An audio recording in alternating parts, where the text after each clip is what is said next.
This is Redban coming to you live from the Comedy Mothership here in Austin, Texas for a brand new episode of Kill Tony. Give it up for Tony Hinchcliffe!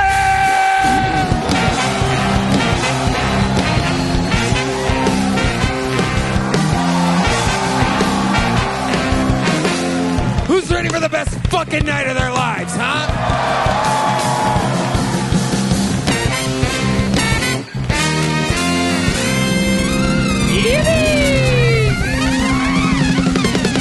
Make some fucking noise for Brian Redban. What's up?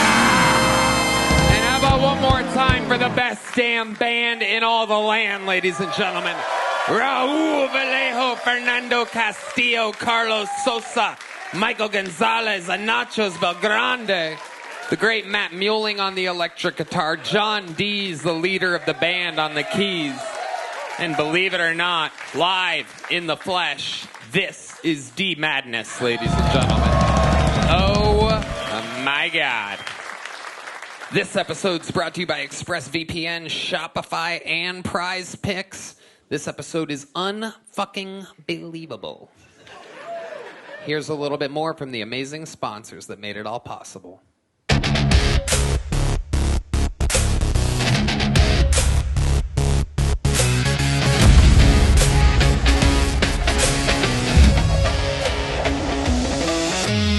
You guys ready to start tonight's fucking show? How many of you consider yourselves big fans of Kill Tony? Well, you're in for a special treat. Every week I book this Mamma Jamma as good as I possibly can. This is a 3-panel night. 3 fucking panelists. You guys are in for such a special treat as I introduce Elaine, Sam Tallent, and Mike Feeney. Oh my God. Sam Tallent, Mike Feeney, and Elaine.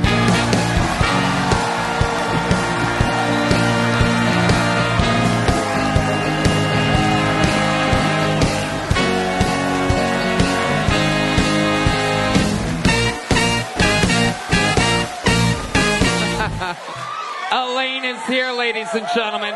She looks awfully familiar, looks like a Hall of Famer, a guest of the year, reigning, defending, but she's a sweet lady.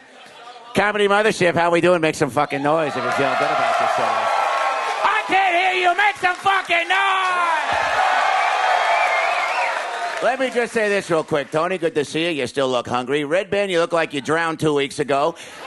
I'm staying at a La Quinta Inn just down the street. My friend Tony Caruso got me a hookup on the room. But let me say this about the hotel. There's blood on the sheets, there's cum on the floor, and say it with me, no breakfast. Hit me, Mike. Let's get it going. Elaine is here, ladies and gentlemen, live in the flesh, looking an awful lot like one of the greatest guests in the history of the show. Mike Feeney is here, ladies and gentlemen, sandwiched in between 2 of the greatest guests ever. A sweet, sweet man, Mike Feeney. Excited to be back, and I don't know about you guys, but I'm ready for the best fucking night of my life. How about there that? Mike Feeney gets it. And another multiple-time freak of nature guest, one of the highest-ranked guests in the history of the show, one of the smartest people, one of the greatest stand-up comedians in the world. Sam Tallent is here. Oh, yeah. I mean, I was going to talk about staying at the La Quinta and say I was ready for the greatest night of my fucking life, but here we are. So I'm also happy to be here, and it's truly a pleasure to meet you, Elaine. I'll say I've been following you on Facebook since January 6th, and you've been making a lot of great posts. Yeah. Well, someone's got to say something now that Charlie's gone, you know. ExpressVPN, Shopify, and Prize Picks brings you this episode. Yeah, let's cut to a commercial. Where's Dr. Phil when you need him? This is so exciting to have you guys. You guys all been on the show before. You know how it works, but maybe somebody brought their liberal girlfriend tonight to the show, and they might not know exactly what's going on. Over 300 human souls signed up for the opportunity to possibly get 1 minute of stand-up comedy on this stage so that they can show off to the millions of viewers at home. They get 60 seconds uninterrupted. You know their time is up, and you hear the sound of a kitten. They have to wrap it up then, or else they bring out the Angry West Hollywood Bear. And then I conduct an interview with them, and they get feedback from this amazing, esteemed panel of geniuses. And anything can happen. The whole thing's improvised. Are you guys ready to start tonight's fucking show or what? So, here's the deal. Starting tonight's show, we have a golden ticket winner from the great country of Canada, ladies and gentlemen. He just won. His last appearance was on the Netflix episode where he won a 4-person immediate killer be killed turbo round to do the arena here in Austin, Texas on New Year's Eve. So it's been a while since we've seen him. This is a brand new minute from Danny Martinello, ladies and gentlemen. Make some noise for Danny.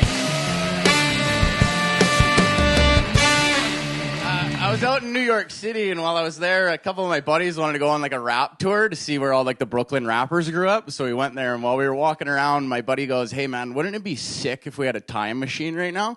I said, "Why?" And he goes, "Because then we could go back in time and then be part of the culture when they were alive and walk around the same footsteps as they did." I was like, yeah, I'm all right on that, dude, to be honest. You know, just as a white guy from Canada, I'm not going back to a Brooklyn ghetto in the late 80s to get robbed at gunpoint, you know? And then his wife pipes up and she goes, "Yeah, well, you guys are stupid and you would use a time machine for something dumb like that." And I said, "Well, what would you use it for, right?" She goes, "Well, I'd probably make a difference in the world. I'd use my education to advance civilization." I said, "Oh, that's great, but what would you do?" She goes, "Well, I'd go back in time to the 1400s and teach people modern medicine back then." I had to look at her and go, "At what point do you think a man would ever listen to you in the 1400s? Let alone take a medical intervention, you know? They'd be like, 'Oh, you have a cure for my ailment? Well, see if you float.'" That's exactly what they would do. One word, they'd be like, "Get her, boys, the bitch is a witch," you know? Yeah, thank you. One person liked it. Danny Martinello. Welcome back, Danny. How are you? I'm doing pretty good. Thanks, Tony. What's been going on in life? Has your life changed at all since being on Netflix's Kill Tony? No, not well. Yeah, sort of. Yeah, but nothing too crazy. Some doors have opened for sure, but What kind of doors have opened? well, you know, the front door, the back door, and the side of the shed too. These fucking Canadians, I'll tell you, they can't help themselves. Well, it's great to be Canadian here because as soon as I walk in, all you guys start talking like me, so it's pretty welcoming. Well, it's kind of contagious. It gets airborne, and anybody, it's a thing. Wow, Tony, absolutely beautiful impression. That absolutely doesn't sound like me. You cannot hide your disgusting Canadian twang. Wait, so, yeah, I do like your accent. Say the word toilet for me. Toilet. Hilarious. Sam Tallent, what do you think about this man? It's just fun to hear a Canadian guy be racist, you know? Because really, the accent belies, you know, the things you're saying, which is a nice, charming trick to use up there. Yeah. But, you know, it's like, oh, black people are dangerous, yeah? Better lock their car doors. There's a lot of them coming to town lately. All right, well, that was a hard no from you guys. Well, sick when Sam does it, but when I hear you're like, no. Well, it's because I'm faking it. Yeah. It's an impression. Very funny. Very funny. Elaine, you ever been to Canada? I have been to. I went to a Toronto Blue Jays game. I used to let Joe Carter titty fuck me in the '90s. Wow. Shout out to Joseph, wherever he is. Okay. They've got great poutine up there. Poutine. Have you ever had poutine? Yeah. Yeah, unbelievable, this fucking guy. Canadian. Your impression was better than Tony's. Well, easy. I want to come back. He's an amazing impression. She is an amazing impression. Oh, yeah. No one's better than Elaine. Yeah. We're really doing it, Redban. Elaine. Yeah. That sounds familiar. Come on, I've seen the show. You watch the show? Oh, yeah, every night when I play with my. Who are your favorite guests? Oh, I like that Estonian guy. I like the black guy. I like the Asian guy. There's the wheelchair girl. She's fun. Boy, I don't know, but oh boy. Can you narrow it down? Harlan Williams, a fellow Canadian. He's a funny guy. Yes, he is. Who was your hero growing up, Daniel? Probably like, I don't know, dude. I really like Steve Irwin. I'm not going to lie, when I grow up. All right. I did. No, my mom let me stay home when the Stingray got him, and I watched the funeral service. I cried for 2 days. It was tough. That is some Canadian bullshit if I've ever heard it. My hero was Steve Irwin. Yeah. Yeah, how come it wasn't Rick Moranis? I don't know. Joey Moss was pretty sick, too, growing up watching him. Who the fuck is that? Joey Moss was the equipment manager for the Edmonton Oilers. He was Wayne Gretzky's, like, girlfriend at the time. And then, his brother, sorry. And then he became the equipment manager, but then he was a staple in the Edmonton scene, and he's just a good, positive person. It's so funny how little your culture touches ours. You're like, that guy's probably on a fucking stamp up there. And I'm like, oh, what did he do? He fucking banged Wayne Gretzky? No, I don't know. And then you go, what you got, like, Terry Fox and shit, but, like, all Wait, the Terry Fox? Terry Fox, yeah. He ran We have across... no idea who that is. Well, you guys are asking me about Canada. You guys don't even know, but it's whatever. Oh, we don't even know. We don't even know. This is what you've been waiting for. The whole time, Tony's just been lighting me up, being like, one day I will really get you. And this is it. This is it. When he says that, is he talking through a trach scar? Yeah, he is. He's smoking a cigarette and going, you're going to get it one day. Whoa. You watch that. You're going to have one of those one day. Whoa. All right. Say I have so. a lot of friends with tracheotomies. You do? Most of my friends are dead or have AIDS, but most of them that are alive have tracheotomies because we smoke a lot. I love to smoke. I see you smoke. Let's spark one up, bitch. All right, we're going to, Elaine. Let's get Danny out of here. Danny, good All job. right. Way to get the show started, Danny Martinello. I'll light one up right after this bucket pool gets called.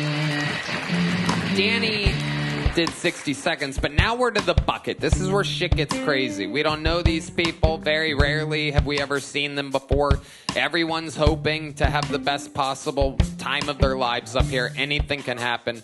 This is 60 seconds from what looks like a new name. Make some noise for Wilson, everybody. A one-word name, Wilson.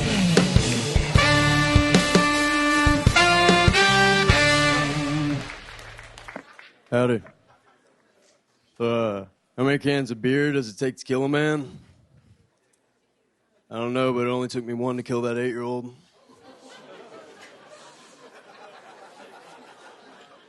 Speaking of cans, I never really understood the canned food drive. This goes mean like they're homeless, right? How are they gonna open it?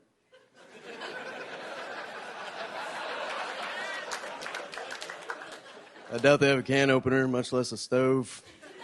Guess they could see how many cans of food it takes to kill a man. Got a pretty good idea how many an 8-year-old can handle, you know what I mean? So, I lost my dad last year to ALS. There's a lot of little sad pit stops comes with ALS, a lot of crushing moments, lots of loss. Started with his ability to run, eventually to walk. One day is his ability to eat or even breathe for himself. There's a lot of sad moments. So I can't tell you how psyched I was when I came in one morning to get him up and he was pitching a tent. I guess I'm the only one who's seen his dad rock hard and felt real joy. Thank you. All right, Wilson. I liked it. 40 seconds of straight can comedy crushing. Unbelievable. Very rarely do people do that well with canned jokes. That was great. Never thought about the homeless thing before. You got a fucking full applause break from Elaine. Oh, I loved it. I love a good homeless guy. I let a homeless guy titty fuck me in the 90s. For charity. Oh, Sam Tallent. Was it in Toronto? Yes. Nice. It was Joe Carter. Oh. When you came out, you have one name. What's the one name thing all about? People like it because of that movie Cassaday. They like screaming it. Now, who are people? Did you do a survey when you decided to... If we're being honest, it's all the substitute teachers I've ever had in my life. It just gets a Wilson, just scream Wilson, thinking they're comedians. So When he came out as Wilson, stuck. did anyone else expect him to be a black man? Yes. I did too. I did not. I was expect hoping. him to look like John Lennon, sound like Keanu Reeves, and get a free titty fuck from me after the show. Wow. Very attractive is what I'm saying. But the voice is something to be desired. Wilson, let's talk about it here. What do you do for work? I'm a landscaper. Wow, white landscaper. Amazing.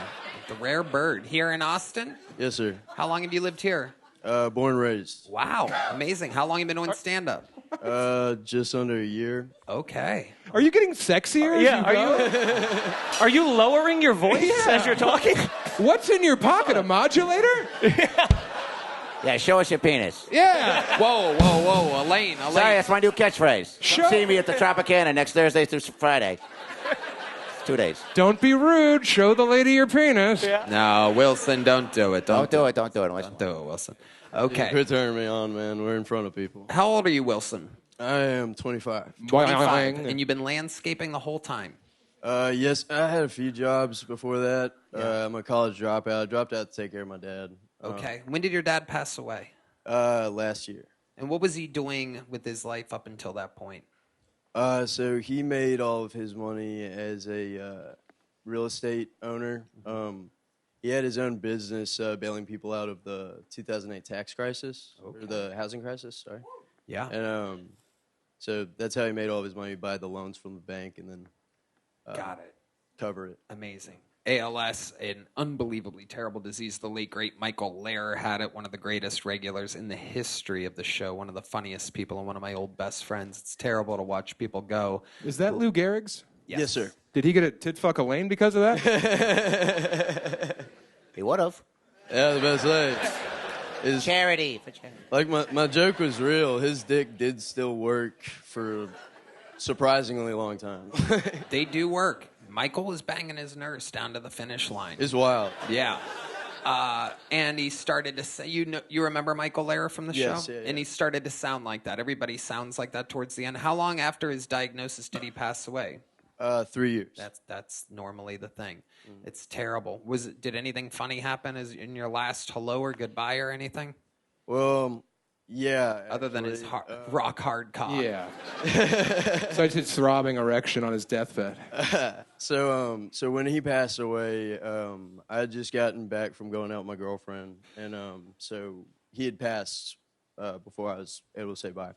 And I had always thought that I would say goodbye, so I went in after he'd passed away. And I remember that he was a lot greener than I had pictured someone to look when they had passed away. Yeah. And I remember I went up to my room, I drank a bunch, cried a lot. And I remember I'd had some mint chip ice cream in the freezer, and that was my favorite. How long is this story? Oh, just Elaine. For the love of fucking I have to God. pee. I have to pee.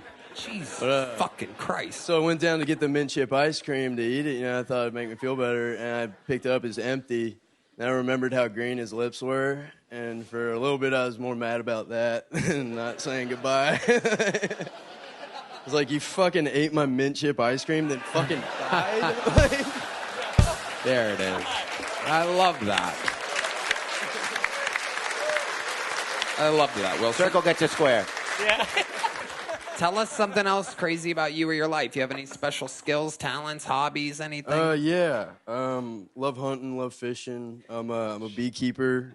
Dad loved beekeeping. Wow. Yes. A lot of...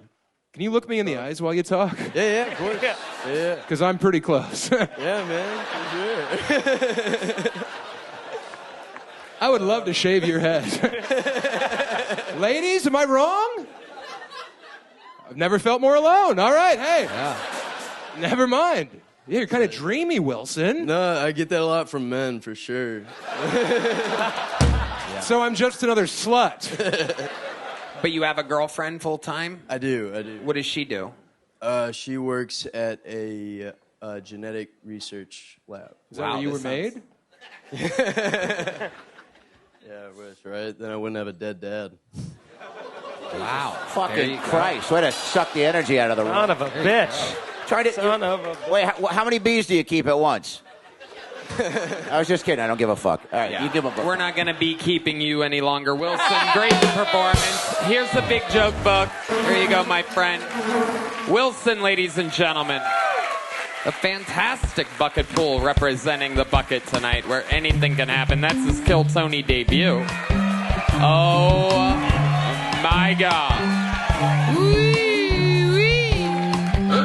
What a sight for my weary eyes. The great Heidi is here, ladies and gentlemen. Her brand new podcast is out.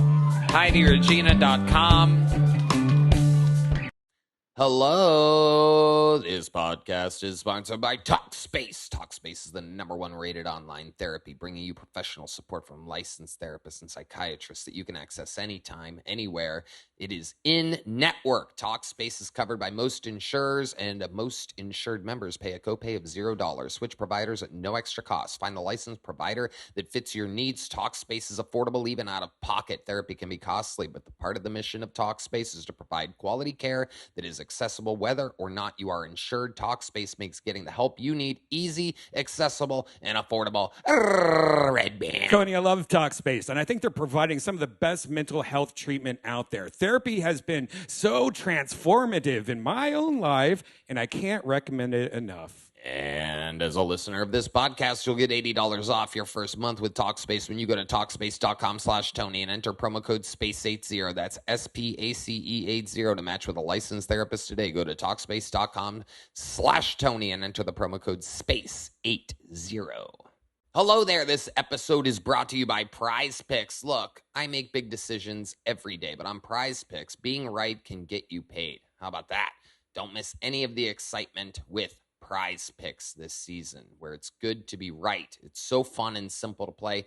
In fact, this week on Prize Picks, I'm picking Joe Burrow for more or less than 2.5 passing touchdowns. I think he's going to do more. He's a good guy. Former Buckeye, former Tiger. You got it. Joe Burrow for more than 2.5. Redban. Tony, I love Prize Picks. Prize Picks is the only app that offers stacks, meaning you could pick the same player up to 3 times in the same lineup. Want to pick more on Josh Allen's pass yards, rush yards, and touchdowns? Now you can pick all of them in the same lineup, only on Prize Picks.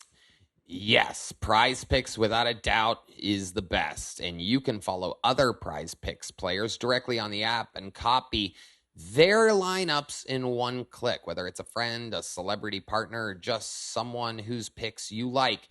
Hit the follow button and check out every lineup that they create in the new feed tab on Prize Picks. Download the app today and use code Tony to get $50 in lineups after you play your first $5 lineup. That's code Tony to get $50 in lineups after you play your first $5 lineup. Prize Picks. It's good to be right. We have another bucket pool. This looks like another new name. Ladies and gentlemen, make some noise for Medina, everybody. We're going to meet Medina all together now.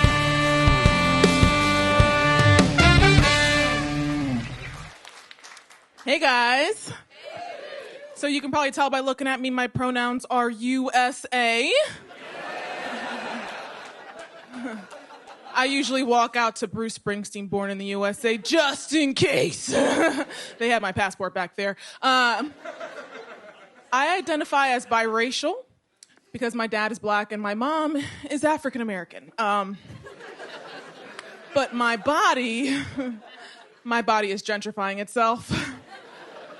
Yeah, you know you have vitiligo because it starts with a couple spots and then pretty soon you don't recognize the neighborhood anymore. It's just not what it used to be. Best part about having vitiligo, though, is kids always come up to me and ask me, what happened to your hand? And I get to tell them, well, when I was your age, my mom told me to do something and I didn't listen. And she smacked the black off me. Listen to your parents. I'll leave it there. Thanks, guys. My name's Medina. Medina, I love it. First time on the show. Welcome. How long you been on stand-up? 3 years. 3 years. Where at? Philly region. I'm from Delaware. Okay. Represent Birds. Philly. Absolutely. Hell yeah. All right. Awesome. And again, I missed it. It was going so fast. What are your parents? What's the mashup here? Black and black. Black and black.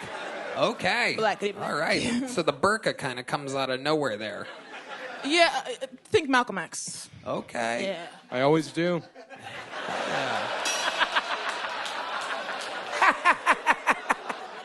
I love it. What do you do for a living? I am a state representative. Oh I'm my an elected God. official in Delaware. Like, where at? Delaware State House. Holy shit. Yeah. How pissed are they going to be that you're on this show? This is wild. This is crazy.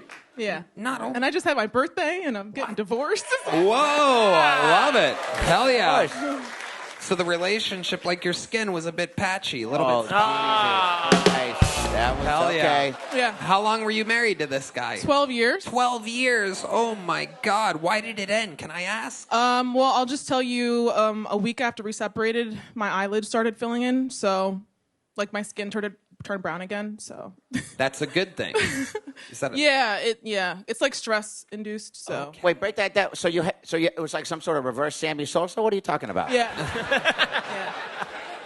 So it was wider than it started getting brown. They were both completely white, and then I looked in the mirror the other day, and I was like, I guess getting divorced was the right decision. Well, it's his loss. Yeah. What's your favorite? What is your favorite? If it could be My favorite. Your favorite what? You didn't even finish the question that you're not supposed to be asking, Elaine. I mean, Specifically. I do have favorites. the favorite. The type is like. Would you prefer it to be brown or not brown? What the fuck? Elaine. Are you asking her what her favorite color is? Before you ask a question, think about what you're asking. She's from a different time, Tony. Okay. Look, I used to Doing open for her Joan best. Rivers. We could say the N-word at breakfast. Okay, so. Okay. I'm so sorry. I'm a big fan, though. I mean, my favorite white patches are my eyelids. Yes. Because it's better for eyeshadow. Yes. You're telling me. But I miss my brown lip liner that I had, like my built-in lip liner. I do miss that. That's a good question. They're on you, but I think it's a good question. You are a politician. I was just going to say, a true politician. Yeah. Great question, Elaine. You don't want to lose your constituents. Yeah. The elderly are a big block. Yeah, trust me, this is a mail-in ballot if I've ever seen one right here. We call it Pussy the ballot box. Whoa. Someone just talked themselves out of a titty fuck. Keep up that link. If I keep losing weight, I can do myself.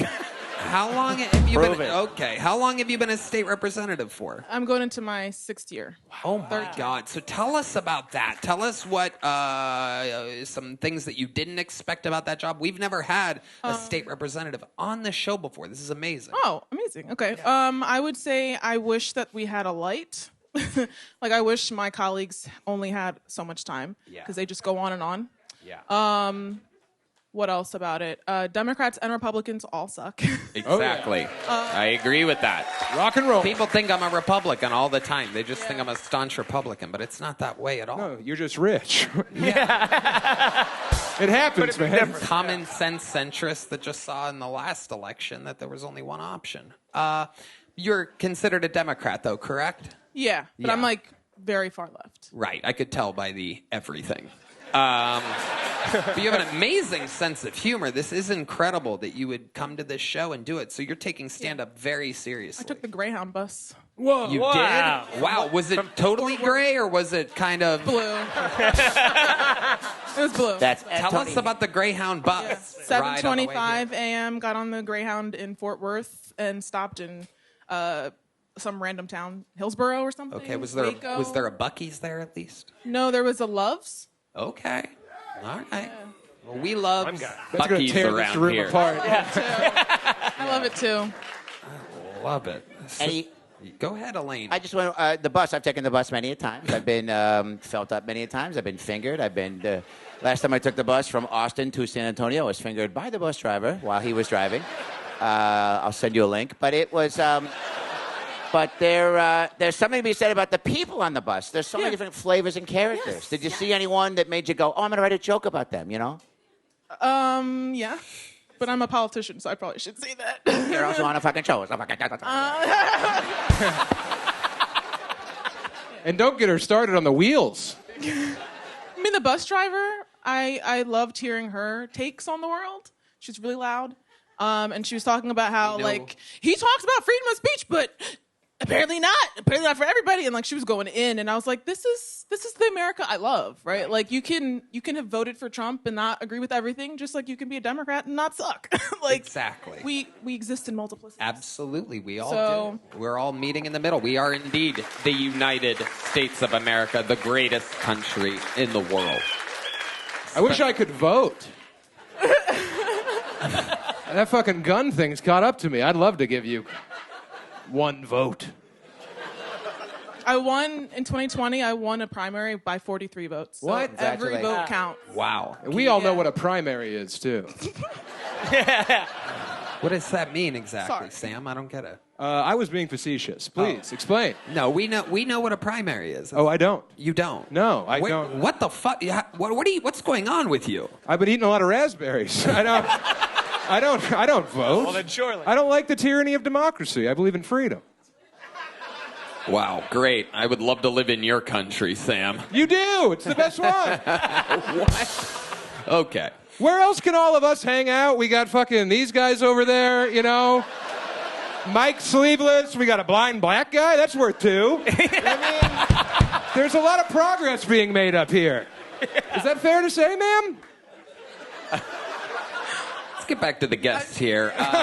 So, when you were campaigning, was there any, did you have any big moments where, you knew you were going to win, or, a big, or, some type of, just a big catchphrase, or something that, got you victory? You know, Biden, for example, lost because he was dead, right? And he couldn't do anything. He couldn't speak in public. So we know why he lost. Trump got shot at. I knew he swung it, then, yeah. came up with blood, fucking pumped his fist. People are like, oh, shit. Like he won. Yeah. So, Wrap it did up. you have any moments? Remember the great Howard Dean, who kind of was the front runner, and then he went crazy going, wow, Minnesota. Yeah. Tell us about your campaign. You have any tricks, catchphrases, anything going up against something? Yeah, I mean, it's really corny now. Yeah, let's 5 do years it. Later, Let's but hear it was, yeah. let's make a difference together. Wow. Unbelievable. Delaware. Yeah, earth-shattering. Yeah. They weren't ready. I mean, we won. It was close, but... Does anybody ever think you work in the Bed Bath & Beyond part of Target? Did you ever use your Vitiligo? Am I saying that right? Vitiligo? Vitiligo. Vitiligo? Yeah. Vitiligo. Vitiligo. Free Sky Vodka. Rizzi. Vitiligo. Vitiligo. You ever use that to your advantage while campaigning? I bring everyone together. Look, I'm this and I'm that. No? All right. Yeah. Yeah, is there a yarmulke under that? Samuel. You know, that's reaching Samuel. across the aisle. Samuel. Is there? No. No, okay. No. I love it. Anything else crazy we should know about you, Medina? Any other? Sometimes I have Stevie Wonder braids with beads under here, since you were wondering. Stevie I was Wonder wondering. braids? Yeah, just imagine Hotter Than July, the album cover. D Madness has Stevie Might be Wonder too eyes. black a reference.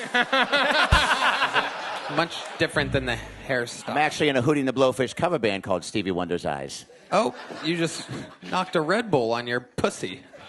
Well, looks like it's time to squirt. Another one of my catchphrases. Thank you, Michael. Not the You first can time. see me at the Tropicana next Thursday and Friday. Oh, perfect. I think your pussy has wings now. The Red Bull can landed. It was already red. A Red Bull can on your pussy, Elaine. Don't you make my pussy mustache fall off.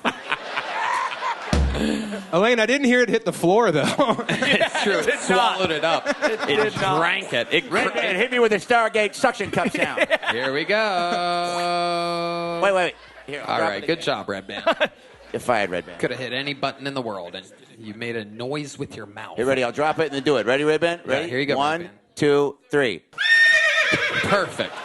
Redban. How dare you? I'll pass on My that. son is watching this. Medina, I love your style. Congratulations. Amazing stuff. And a state representative. Boom. Got it. The Kill Tony debut of Medina. Let me tell you, we are on a streak with this bucket of one of my favorite coincidences in the world, and that is one-word names. Let me remind you, we've had Wilson, Medina, and 3 in a row. Ladies and gentlemen, make some noise.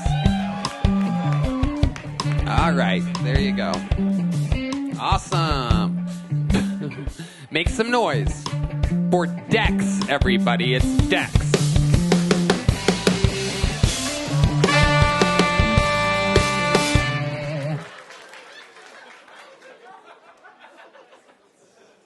I look like I ran here. At the gym, they call me the Stairmaster. Why is there an F in KFC? Because when you buy some, hell yeah, you got F in KFC. I should introduce myself. My name's Dex. which is cool, because I look like a Doug.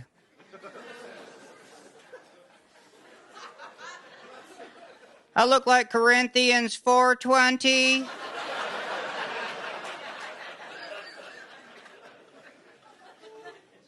Sometimes I think porn is addicted to me.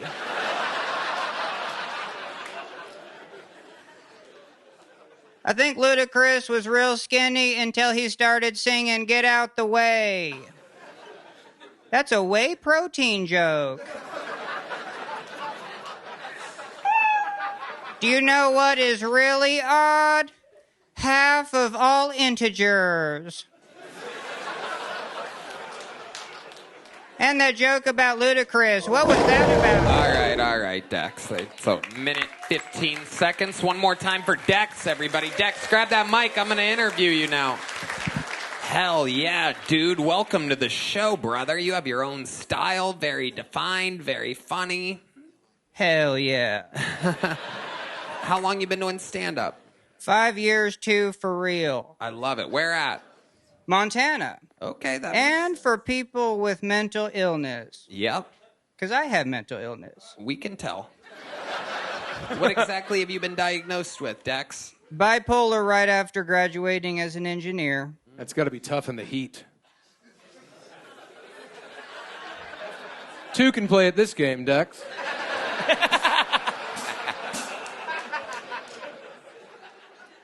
Dex. So you graduated from college to be an engineer. How did you know that what was happening to where you went to get a diagnosis of bipolar? Oh, just lost my mind, literally. Tell us about that. Oh, it's like Halloween. And this is fascinating because I'm from Montana, drove out east. Actually, slow it down. You're doing good, Dex. Whoa. You're doing good. You're doing good. You don't want to slow it down too much here. So, you're doing just fine. There was a 400-pound, when I was the church was like, oh, go help that lady. And so I did for 2 years. You helped a 400-pound lady. She was a hoarder, Marine, hell yeah. Or hoorah. Uh-huh. She wanted her cousin to move in with her, so we got it ready. And then I flew out to Baltimore and lost my mind. I was 3 days homeless out there. And then the guy in Helena is like, don't call the cops. Because I tore up my credit card and then went to the hospital. Oh, yeah, I remembered Carrot Top, even though I didn't use his number. But, yeah, I called my dad, and he came rescued me. That's crazy. How does Carrot Top fit into this? Because I was using 1-800-CALL-ATT, and I was like, Carrot Top. And he's like, nah, that's not his number. Ah, you made a collect call. Yeah. Maybe the name that you used was Carrot Top. Yeah, that's the fastest I've ever told that story. That's good. No, you're doing good. How many times a week would you say you use fentanyl? Ooh, I shouldn't say this. Yes, you should. You're on the show. This is the time to share the interesting parts of your life. I work at this little cabin, and there was like one little one. I was like, oh, that's prescription. And then it had, it had an M on it. No, it had a letter on it, and I was like, oh, that's some serious stuff. What the fuck is going on? What's happening? What's going on? What are you saying? Am I high? Yeah. Am I in a prank show right now? Redban. You're doing good. It's like we got high through osmosis when you came out. Yeah. Now, when you tell the stories, do they make sense to you? Yeah, is there someone else in there finishing the story? Yeah. There is someone. I heard the voice at some point go, you're going too fast. You're going too fast. Yeah. Slow it down, Dad. Yeah. It's like what? Yeah, your timing is. All joking aside, your timing is very funny. You got a lot of laughs when you said integer. I got real nervous, but you said. But also excited. Hit me, Mike. Yeah. Yep. So let's talk about it, Dex. Your stand-up is the thing that brings you the most joy in the world, right? Yeah. And you travel around and you do that, but you mostly do it in Montana, correct? Yeah, but I road tripped here, so I'm at least going to spend a week. We're going to get on the circuit. When you say we, are you talking about the voices in your head? Shit. Or did you come with somebody from Montana? No, just me and my van. And I love it. I love it. So you have a van and you're sleeping in the van, I'm guessing? Oh, hell yeah. Yeah, awesome. Guessing it's not a lot of sleeping in that van. I think it's a lot of just... Anything crazy happen on your drive here from Montana? Yeah, last Sunday I signed a woman's boobs as Forrest Gump. Wow, very All right, I'll show you. No, Elaine, we can't do it. YouTube has big restrictions here. Thank you for calling them big. Yes. Dex, very interesting. How do you make money? Oh, fuck. I just work for my folks, but yeah. What do your folks do? They're decently off, so I just like mow lawn. I do as much as I can with mental illness. It's fucking hard. It's hard to be an adult where you're just like, oh, I suck at this. How old are you, Dex? 42. Okay, Yeah. awesome. But we can do it as long as we have someone holding my hand. Fuck. You're doing a great job. Yeah, Dex. wow. I like I mean, your style, buddy. Also, Dex, I liked your jokes. The jokes were great. They were quick, man. There was a great word economy. You got good jokes. You got a mental illness. You're kind of perfect for the show. I mean, this feels... I've got 400 of them. 400 Bodies? jokes? You got 400 jokes? Yeah, but I'm perfect for a 5-minute. I can't even stand more than 5 minutes. That's amazing. You're doing a great job, Dex. Are you on medicine now? Did they have you on medicine? Or No, so I quit all that stuff. When did you quit? After 5 years. I was in and out of the But hospital. how long ago did you quit? 10 years ago. Perfect. Yeah, we've been doing So you're good. We've doing only good. had one relapse. I went schizophrenic on a river trip, and those 17 people don't hang out with me. Nothing beats a Jet2 holiday. Wow. That's hysterical, Dex. Do you want to titty fuck me in your van tonight? I really like your style. You can bring some whey protein. Dude, you don't blink. It's terrifying. Yeah. I got to be honest. And then, actually, wait, stop blinking. It's worse. Never mind. Tell us about the relapse with the 17 people, just out of curiosity, because it seems so interesting. It seems like you have a real grasp on this thing, that you're aware of it when it's happening, that you're used to it. Yeah, I got my van, I've got my shuttle all set up, and then bro is just like, can I get a ride? And then he has these shrimp scampi that he doesn't even put in a cooler, and then they eat those. That was crazy.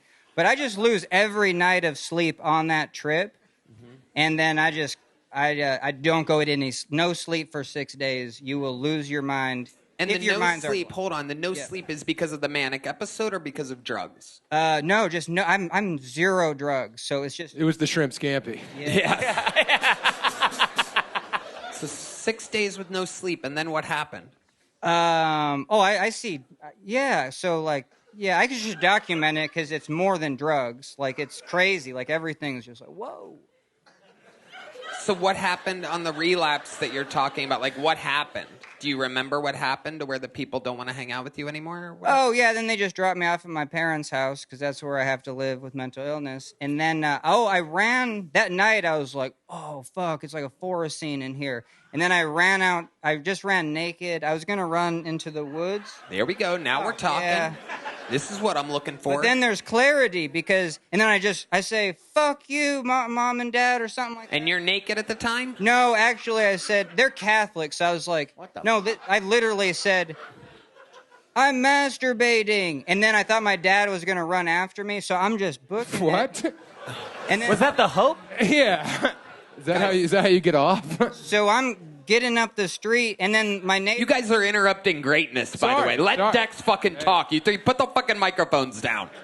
Dex, keep going. And then my neighbor's just like, whoa. And I'm like, push him, because I think my dad is chasing after me. Spotlight keynote. Keep going, Dex. We have mountains that are about a mile away, but then the police department's a half a mile away, so I'm just like, let's run there, because they have those CIT officers that help with mental illness. Yes. And then I say, hey, I need a CIT officer. I fucking love you. I really do. You're just cool as fuck, Dex. How much time do you have? You have 400 jokes. Yeah, and we can stay here as long. My plan is to stay here for a month. If it worked out and I got on, so this is wild. Yeah, you're in it right now, Dex. Fuck yeah. I love people like you. Oh yeah, thank you. Mentally ill people that know they're mentally ill and admit to being mentally ill and aren't all fucking, some people really do need medication and this and that, but it seems like you're just kind of aware of your situation.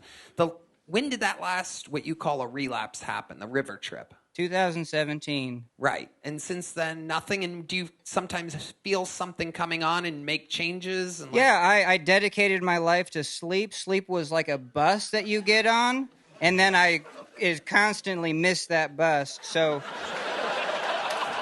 Yeah. It's amazing. This is real. I love this. Do you have a catchphrase? Hell yeah, that's what we were going to say, but we only got a minute. That's right. Yep. Anything else for Dex, guys? You said you document when you're having an episode. How do you document it? Is it like just writing out all work and no play, or do you film it, or what do you do? Oh, fuck. Like at a campfire when people want to listen to a 4-hour story? Who listens to it? You call your 17 people, and I threw them under the bus just for comedy, but I don't get invited to a dinner party. You're not missing out. Dinner parties are overrated. You know it's not? Hidden titty fuck in your van tonight. I'm not joking. Dex, I think it's great that you're taking personal accountability for your mental health, and I think it's very brave. Very cool. You did an excellent job at the comedy, too, man. Yes. Very cool. Very cool, man. Very cool. Dex, I think you're built for this. Yeah. Of course. Confident, funny. You want to do a spot on The Secret Show on Thursday? Hell yeah, there you go. If you're not going to do it, I will, you fucking dork. Boom. You get to open up The Secret Show in 5 minutes. This fucking stiff ass. If you had just B-cup titties, he would have had you on. There's his name. Write it on your little lineup. Next time I bump you like that, maybe you should just do it yourself. It looks like you're in control of things. Dex, you're doing The Secret Show on Thursday night at the Sunset Strip Comedy Club. You just got booked for a real gig. How many of you are going to go Thursday just to see Dex? See that? Look at that right there. Fucking liars. Oh, Dex, here's a big joke book, buddy. There you go. Boom. Make some noise for Dex. One more time for Dex. Get some information from Dex so that Redban can contact him. Get a phone number or a license plate or something. Whatever we have to do.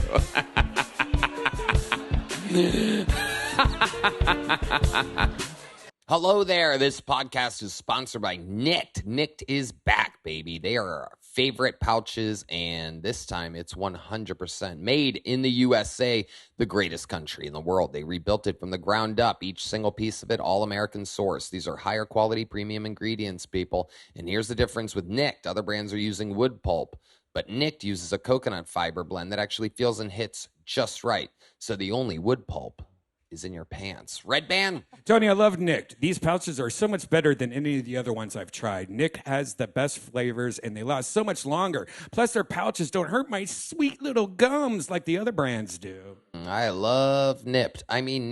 Right now, Kill Tony listeners get 35% off on limited orders for up to 6 months. Where else will you find this kind of deal? Only at nickedpouches.com/Tony with code Tony and get 35% off at nykdpouches.com/Tony. Nicked USA, the pouches are back. Nick products are only for adults of legal age, and every order is age verified. Warning, this product contains nicotine. Nicotine is an addictive chemical. All right. Your next bucket pool goes by the name of Busco Jones, everybody. You guys having fun out there?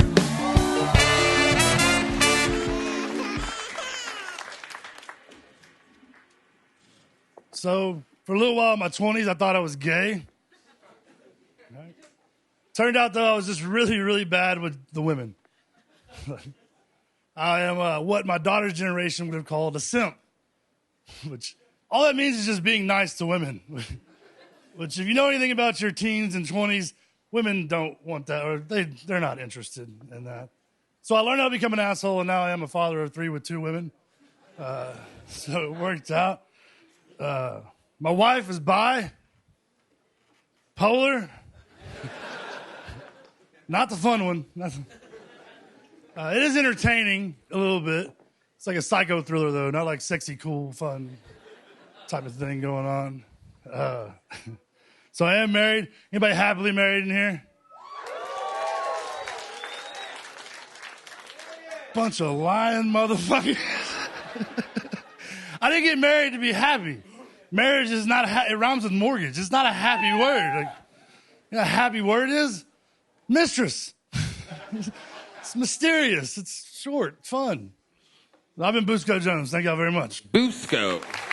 All right, so it's Busco, not Busco. You've been on this show before, right? Yes, sir. Yes, sir. All right, well, welcome back. Guys, what'd you think about Busco? You know, Busco, that means to search, correct? I search. Yes, I was sir. searching for the punchlines. But no.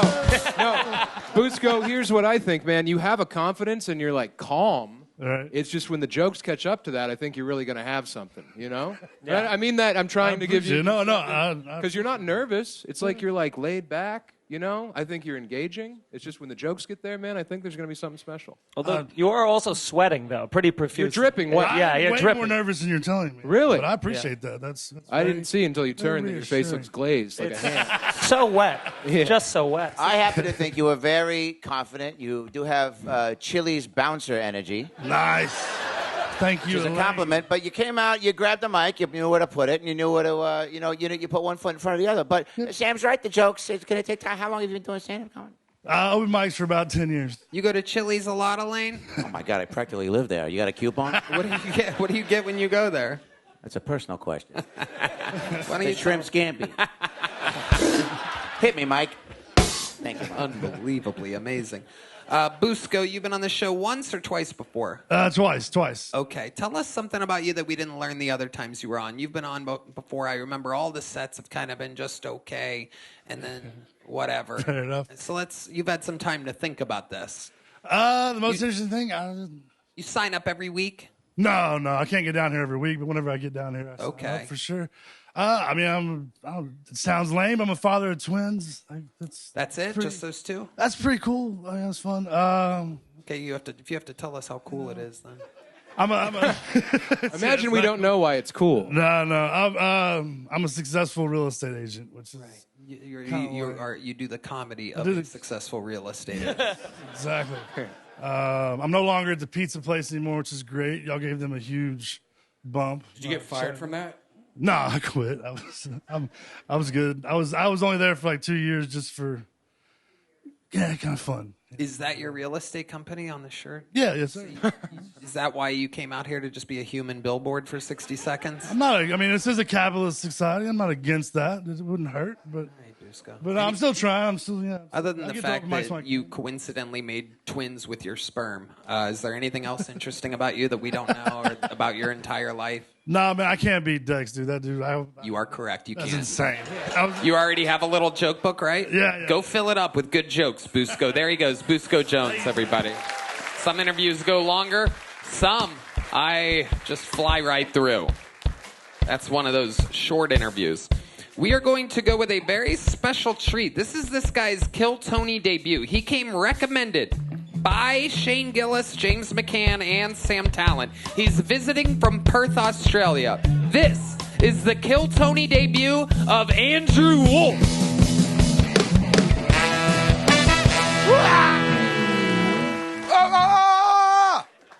Hey guys, how you going? You good? Yeah, I'm not well, thanks for asking. I don't know if you get a vibe, I'm not right in the head. Do you feel this? I'm Steve Irwin on meth. Instead of crocodiles, I'm wrestling the homeless, you fuckheads. How good's America? Can we give it a clap? Land of the free, home of the gun. My only complaint as a tourist, why can't I get one from the airport? What the fuck's going on? I'm walking into Call of Duty without a weapon, you motherfuckers. I'm going to die. I'm going to die. I'm getting fucking... I tell you, every time I'm getting on stage, I'm scaring the fuck out of people. I feel it now. You're looking at me like you've got into an Uber and realised the driver doesn't have the app. He's just staring back. He's locked the windows. He's got his dick out going, let's ride! Staring at you in the rear view mirror. Have any of you guys looked at the mirror and seen your reflection? It's so bad you've had to take a day off work. Have you had that?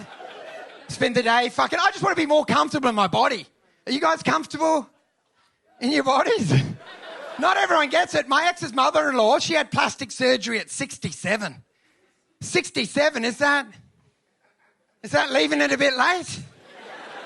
That's like renovating a house 3 weeks before the demolition. What are you doing?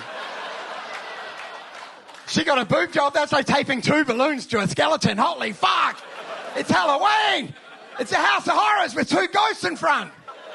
I'm dating her right now, so chill the fuck out, hey? The sex is no good. Ain't you guys good at sex? Exactly. No one said fuck all. No one teaches you how to be good at sex. Growing up, you learn about sex the same way you learn about ghosts. An older kid takes you into the woods and scares the fuck out of you. Thank you very much. Fuck yeah. Andrew Wolf, welcome to the Kill Tony universe. Thank you for having me. Amazing stuff. Especially there towards the end. I'm sorry early on in your set when you're like, I don't know if you could tell, but I'm kind of crazy. 2 before you was Dex. Oh, dude. I mean, like, you seem like a fucking heart surgeon after Dex. So, like, it's incredible. No one understands what the fuck I'm saying. I can feel it. Oh, you're doing good, bud. I feel like I'm in a foreign country trying to order food. What the fuck? Get me some bread, cunt. I don't know what's going on. I love it. How long are you... It's scary as well. This reminds me of my mum, this guy. Yeah. Just staring at me, quick comedy and go back to accounting, you fucking loser. Go back to accounting. She's like my inner monologue, just chatting on. I don't know where her personality ends and my mental health begins, hey? That's right. All I know is I can't gas myself in a car anymore because they've lowered the emissions.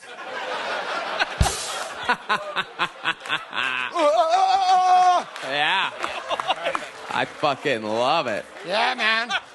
High energy. I've been bombing in that other room. Yeah, you have. Don't worry. You don't have to tell them how the other set went. You don't have to tell them, oh, my other thing's not going so good. Just keep going. Dude, keep doing good. This is the one that matters. Yeah, this matters, baby. Let's give it up for Gil Tony!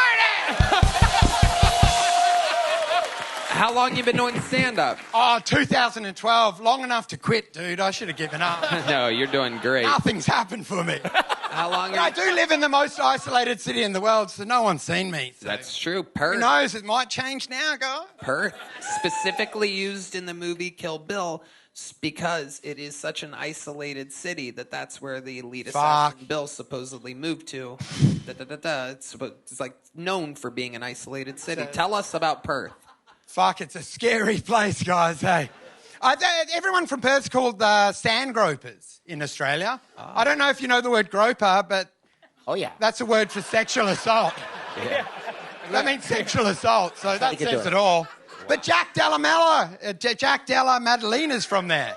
Okay. He lives nearby. Yeah. Yeah, he doesn't respect me. Why? Well, I'm a small, feeble man. Hey, look at me, I'm a nerd. Yeah, but Perth's amazing, hey? You should come there sometime. Yeah, that's on the eastern side of Australia. Yeah. Correct? Yeah. Is the weather there good? The weather's hot as shit, dude. Look at me. I look 65 years old. That's true. Might be time for some plastic surgery. Oh, dude, I need it. As soon as I get some money, I don't know. I can't even get a good haircut. I look like a middle-aged housewife with a perm, hey? Is gold mining still a big thing in Perth? Yeah, that's all we do. Right. 2 weeks in the hole, 2 weeks out of the hole on math. Do you do that sometimes? Nah, dude, they won't trust me down the hole. Tell them what you did. Tell them how good you are at business. I'm a failed stockbroker, so I used to work in a boiler room.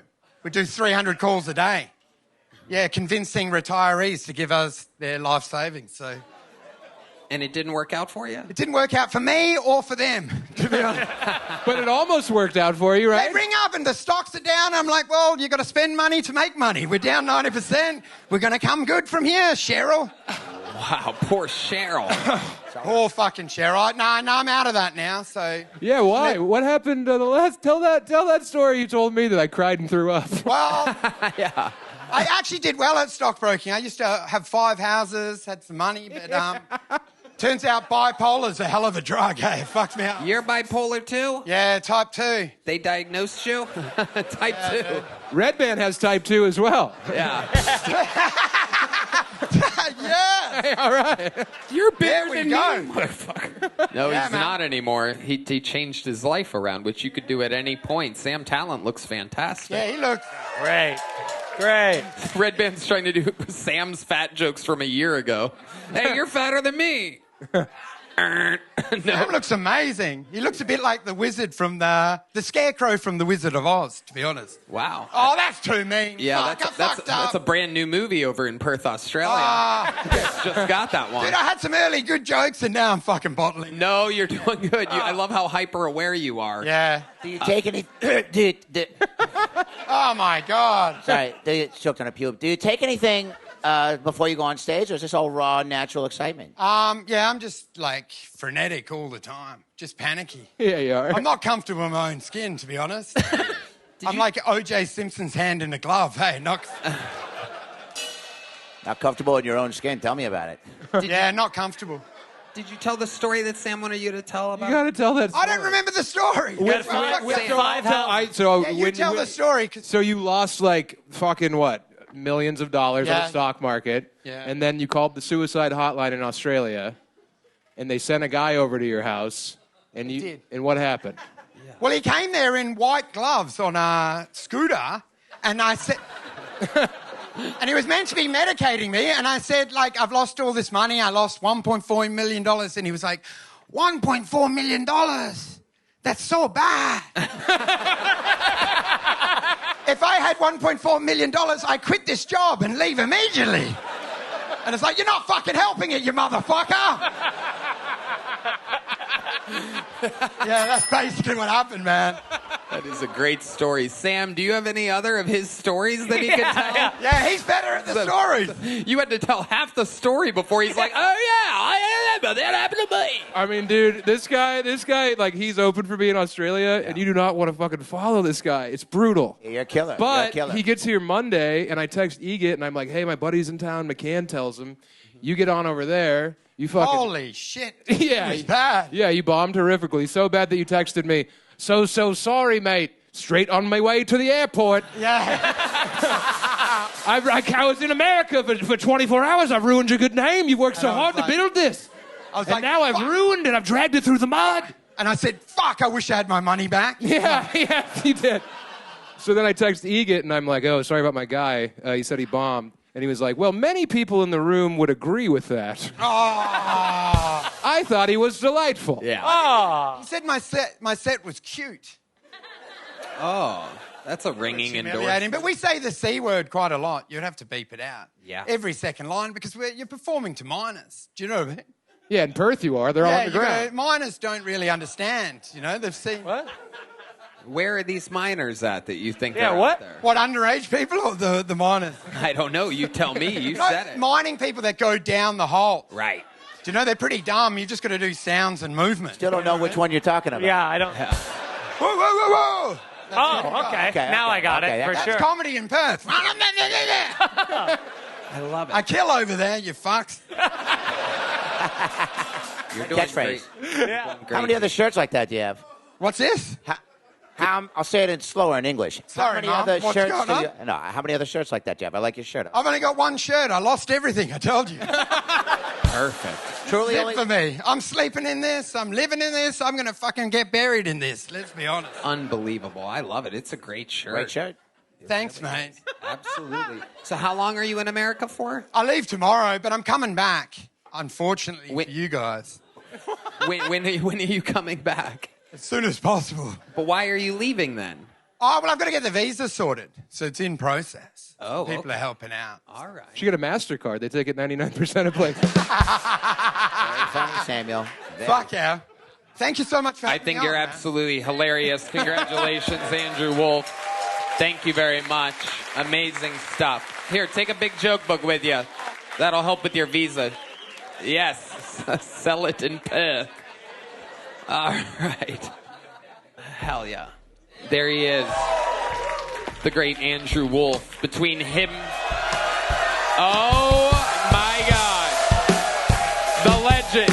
Paulie Shore has arrived, ladies and gentlemen. Paulie, grab that mic. Oh, my God. The crowd goes wild. Sorry I'm late, dude. Sorry. You're good. You're here, buddy. Okay, I'm okay. Yeah. How's the show been going? Good? Yeah, fuck yeah. Cool. You're the third bipolar guy to come out tonight. Well, I'm also bisexual, so that's good. Yeah.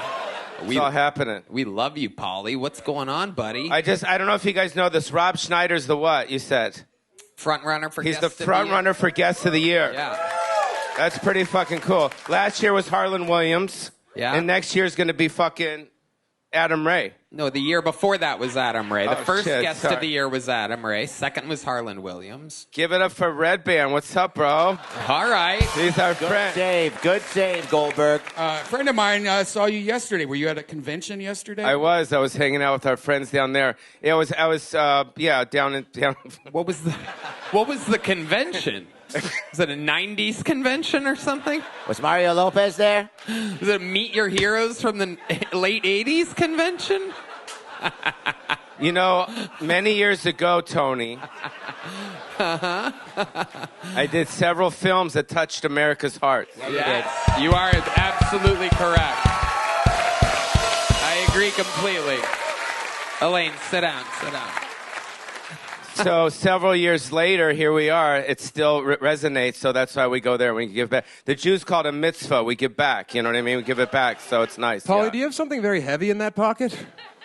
No, it's just my iPhone, bro. But yeah, that's it, yeah. When you all right. say the Jews believe in giving back, what exactly are you talking about? Careful, Paulie. You have a Twitter. Easy. You're talking about, like, if you slightly attack them, they give back a lot more than you did to them? Like, We mostly just give to other Jews. right, yeah, I think so. That's what I've noticed. All right, well, I just wanted to say hello to everybody. Want to Great say to what's see you, up? Paulie. Paulie, we love you. Yentif. Paulie, we love We you. love you, Paulie. Good yentif to everyone. Please, One more time for the legend, Paulie Shore. You never know who's going to stick their head out. You are in Austin, Texas, the comedy capital of the world. I know a lot of people think it's Riyadh, Saudi Arabia right now. I saw they called themselves the new comedy capital of the world on a post I saw today. Can you believe that? Riyadh, Saudi Arabia, thinks they just bought being the new comedy capital of the world. Never. We turned it down, if you're wondering. Redban and I turned down $1 million each instead of me going to too. Saudi Arabia. So, And they tripled it. yeah, and we said no. They tripled the offer. We said no again because what's the point of fucking standing up for America every once in a while if you're going to sell out at the last second? So, yeah, if anybody wants to donate, yeah, this guy gets it. Thank you. I, on the other hand, accept it, but I missed my flight. It was a bus. You missed your bus. I missed my bus. Funny, we'll keep it in. All right, back to the bucket we go, ladies and gentlemen. Make some noise for your next bucket pull. Frankie Mcoo.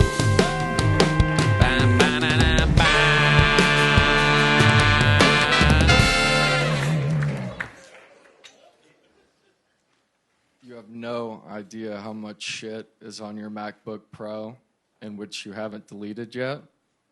Whereas you think your iPhone, you can just delete the text and photos hide them. But when somebody that you've been with for, let's call it 15 years, opens that MacBook Pro and guesses that password, you have no fucking idea what you said to your mom 12 years ago. You were not jacked that girlfriend of yours was coming home, demeaning or not. I would say the worst shit ever. Yeah, we were engaged after the 9th year, called that off, had a year and a half off. It's the best year and a half of my entire fucking life. We got back together because she saw how happy I was, because it legitimately was the time of my life. And we were together for 4 more years until she read the 15 years of my text messages and photos, and that was that. All right. Frankie Mcoo, ladies and gentlemen, with what has to be one of the most, how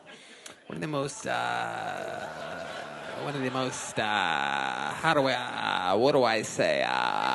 what would I call this? One of the most silent receptions of the night. Your first comedian with absolute zero mental illness, and you guys wonder how the golden ticket winners get the golden tickets. I mean, this is what happens when you were raised with two parents. Am I correct? They were in your life the whole time, still together? Yes. Yes, I can tell. No trauma whatsoever? No, they hate one another. No childhood trauma at all? This is my first time at stand-up. It's adorable. Okay, then you're okay. For sure. It's all My right. original Instagram name was Cracker Barrel Kid 55. Wow, amazing. So you've been watching this show for a long time. Day one. Day one, I love it. Well, you should have done a joke, Frankie. Yeah. But I love it. You decided to go with the Sorry, true I'm story. You took a Looking at chance. Paulie Shore and good gracious. Yeah, you're in it. What you got going on back there? It's amazing. What are you saying? You got lost in Paulie Shore's eyes, and that's why you bombed? That's a fact. Whoa! Frankie, this is the first time we've had... Oh, D Madness is back, ladies. Yeah, D Madness! Hey, D. So, Frankie, let's talk about it. It's your first time doing stand-up. Why did you not practice at an open mic or something like that? I've tried a few open mics okay. around, but they've just been general, 8 to 15, 20 people crowds. And I moved to Austin 4 or 5 months ago. To do stand-up? No. Oh. No, I moved for work. Okay, what do you do for a living? Affordable housing, finance, development. Wow, okay. All right, guys. Whoa. I never said that I was good at comedy. It's okay, Sure, Frank. I love these people. We love you, Frankie. It's okay. It's all right. Everybody's got to start somewhere, right? That's right. Yeah. So tell us something interesting about your life that we might find funny. You have an unbelievably, ridiculously powerful hairline. You have no childhood trauma. Your parents are together. My parents. There's nothing funny about you so far, but we're trying to find it. This is the part where I try to dig deep into your soul and figure out what might be funny about you. So help me to understand, what do you think might be something? You've watched a lot of the show. You've seen almost every episode. You know how this part works. Give us some vulnerability or something, because your hair is about to eat your eyebrows. Your life is so perfect. You need this so not at all that there's just nothing happening. There was 2 comedians up here. Between the 2 of them, they had 15 personalities, and you have 0. And yet you stand there just like they did, holding the same mic that they did. Help me find out what might be inside of there. What do you got? Anything? I bet you just have a huge cock and everything, don't you? You got 2 laptops, a Costco card, and when you come, you say, good gracious, don't you? Exactly. I couldn't have said it better myself, Elaine. You fucking sexy You earned bitch. yourself a titty grab. That's right. Thank you. So here's some character. I moved to Texas, to Austin, with a company in which... You got to get to the point. You got to okay. fire it up. I moved here. There you go. I resigned from the company, and I've been living Airbnb to Airbnb, scouring deals for the past, 6 months. So I don't. You work in affordable housing. No. Oh. So I am, as of right now, I manage rental houses that I accumulated through college. Yeah. And so.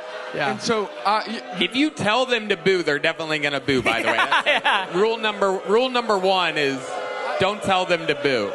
This is a lot more fucking action than I got earlier. You like the boos rather than silence? Well, hell yeah. I'm looking at all these people with smug faces, and they're like, boo. No, the problem is they were expecting jokes, and that's why. It's not smug. It's confusion and disdain and anger. I asked you what might be funny about you, and you start going on and on about how you're compiling Airbnbs in the city. Let's try a little harder to find out what might be funny about you. It's a valid. You ever sat on a whoopee cushion? Or an old lady's face? Yeah. When you were in college at Ole Miss, how many sorority girls did you kill? That's a good question. That's a great question. I would love to hear the answer to that. Hottie toddy, huh? Hottie toddy. That's so dangerously accurate. Yeah, no shit. Is it? The murder thing, I don't even think there was a murder at LSU or at Ole Miss, was there? I don't know. You went to LSU, so. Did you go to Ole Miss or LSU? I went to the University of Alabama. Okay. Wow. Boo! Well, again, don't boo. say boo. That can't be your catchphrase. It's not a good idea. I have a legit question. Yeah, it's not a great catchphrase at all. You don't want to keep doing that. Just make sure let them initiate the boo. Yeah. You don't do that first. Tone. Yeah, I have a legit question. So comedy sometimes comes from laughing at yourself, right? So is there something self-deprecating? When Tony asked you what's funny about you, you started telling your fucking Wikipedia page. Nobody gives a fuck. So dig deep. Think about something that you've done that you go, God, that was embarrassing, but with a little perspective would be funny. Let me fucking finish. To strangers. You know what I'm saying? So what's something that you did was embarrassing? Maybe you could go, oh, that's actually probably pretty funny to tell to a stranger. Understood. Hold on. I just realized right now that there's a pregnant woman in the front row, and I want to say that, Frankie, you might be worse than Tylenol for an unborn baby. Like, there's almost no doubt that baby's going to be traumatized from this. If we listen closely enough, I think you hear it. I thought she was just queefing, but yeah. I'll show you a queef, Samuel. Oh, shit. Yeah. Let's do it. Put it up to there. Hit it. Put it up. Redban, you better be ready for this. Here we go. You're welcome. Very good, Redban. That'll be $16. All right, I'm going to try one more time. I can literally hear the internet right now going, why is this guy still on the fucking stage? I can hear it. I'm going to try one more time with you. Give us something, some type of vulnerability. What about your life or something about you might be funny? You suck dick. Again, you have to be a little bit quicker. If you give them a chance, they're going to do that. They hate you. They hate you. And I know what it's like. Look at me. I'm unlikable too, but I figured out ways. I fought it. Tony, give that guy a joke. Yeah. There you go. Pass it back. He's right behind you. There you go. There's a little joke book. You have to write "you suck dick" on the first page, though, because that is your big break. You should do that. That's what you should do. Do more of that. Yeah. That would be great. Get him. Thank you. Get him back. Attack him. The guy that said "you suck dick." What do you have to say to him? Come on. Don't think about it. Just go. Let it rip. Come on. Get him. Hurry up. Say something, motherfucker. Jesus Christ. God damn it, dude. This is unbelievable. Hey, motherfucker! I'm gonna buy your house because I'm a rich white guy who gets away with everything. Yeah.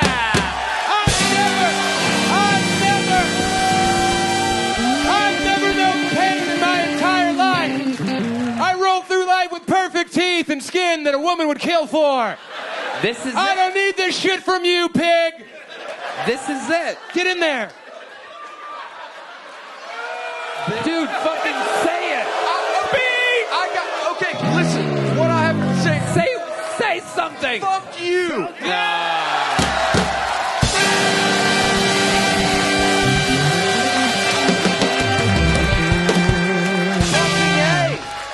You know. Jeez. Forgive me for smoking the guy from New York's weed the existential. Oh, now you're high? Wait a minute. Boo! Who would ever be high on this show? I also just want to point out, you do have like female scratch struggle lines on your hands, and I just spent a 25-day outdoor solo trip in Idaho archery elk hunting. Oh my God, everything about you. But listen to me, because there is a fucking silver lining here, all right? And I know you're used to a silver spoon, which is different. But listen to me, if you're serious about this at all, take the major note that Sam Tallent just gave. If you're going to be the heel, motherfucker, lean into it. Be that guy. Go, I will buy your fucking... Be that. Be you. Because it seems like that's who you are. You're not silly joke guy. You're not Dex with one-liners. You're not Medina relating to what it's like being that type of person. You're you. So if you're a guy with money that's all about business, well, that is what you are. Well, then what are you? That's just what I dressed like the Unabomber. Okay, I'm getting you out. I got to get you out of here. I love you, buddy. There you go. I can't stand it. Good luck. Salute, indeed. Put the mic in the mic stand. Tony would love to have you on his Tony Hinchcliffe and Friends show coming up. Redban, Redban, Redban, Redban, Redban, Redban. All right. That guy sucked. Yeah. Yeah. He was also the scariest one, dude. I was right fucking here for date raping. Yeah. He didn't have any punchlines, but his creepy disposition was awful. We gave him every fucking chance. What do you want? All right. I kissed Elaine to save his fucking set. And I've never been more alive. Mike, get over here.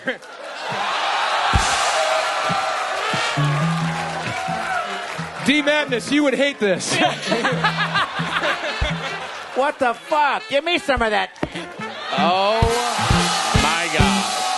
Who can play your gay game, Samuel? This show is out of control, ladies and gentlemen. And back to the bucket we go. All right. This is a fun one, ladies and gentlemen. This guy just moved to Austin very recently, a couple months ago. I do believe he's been signing up for a while. He used to work at the Comedy Store. This should be fun. Make some noise for a minute from Fang Chow, ladies and gentlemen.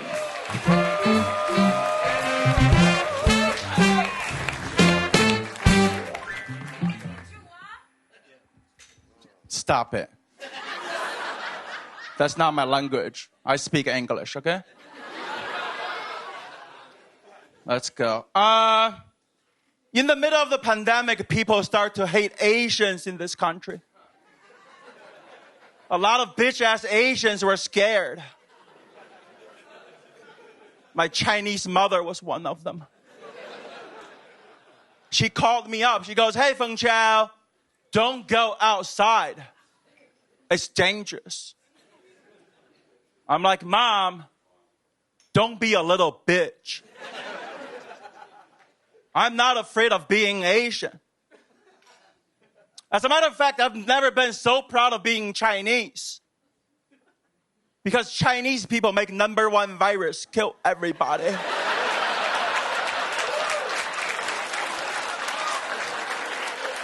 Should have been everyone laughing. If you didn't laugh, you might be the problem that this country is failing. I'm going to call China after the show. I'll get China on the phone. I'll be like, "Yo, assholes.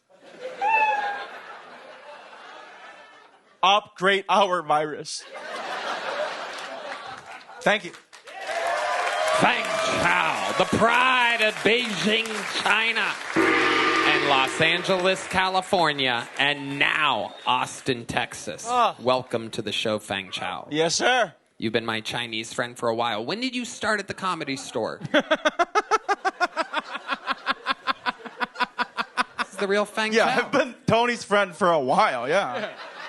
No, you're his Chinese friend. I asked you a question. When did you start at the Comedy Store? 2015. 2015. Yeah. Amazing. And it is true. In 2021, there was this big Asian hate thing. You remember this? Yeah. Yeah. I do. Yeah. And that's what I'm talking about. Yeah. So interesting, because there really wasn't Asian hate, as you remember, but the media kept saying that for some reason. The liberal-controlled media kept repeating it so many times, over and over again. And when they repeat something over and over and over again, people react to it. And eventually, it became a thing, that Asian hate was a thing. You know. But you're here saying that it wasn't a real thing, right? Whatever. I'm just being Asian. I'm not afraid. Hate me, yeah. Well, I think that it's fair to say that America's healing when you see a Chinese guy doing Shane Gillis' arm. So I like that. Okay. Thank you. Yeah. Thank you, Sam. What's Shane Gillis' arm? When you stand like this behind your back, like every typically white guy does on stage now. Really? Oh, yeah. That Shane thing? Bargatze does it. This was a Shane thing. Yeah, that is too. The hand, and then this. What does he have? Everything? What are we supposed to do with this extra hand? I don't know. Everything's a Shane thing now? He does this. Yeah. Oop. Yep. You know? Comedy. Yeah. That's Shane Gillis too, right? Elaine, you're so good at impressions. Fang Chow, how's Texas been treating you? Good. Tell us about it. Very good. I love the people here. I love the people, the food. comedy is here. It's the Mecca. That's why I'm here. You been to Bucky yet? I'm a real comedian, yes. Yes. Yeah. Love Absolutely. it. Yeah. I love it. Chopped cheese there is really good. Yes. Gummy bear is very good. Uh-huh. Have you tried the Texas cheesesteak burrito by any chance? That's my Yes. go-to. It's Very good. Fucking believable. Yummy. No doubt about it.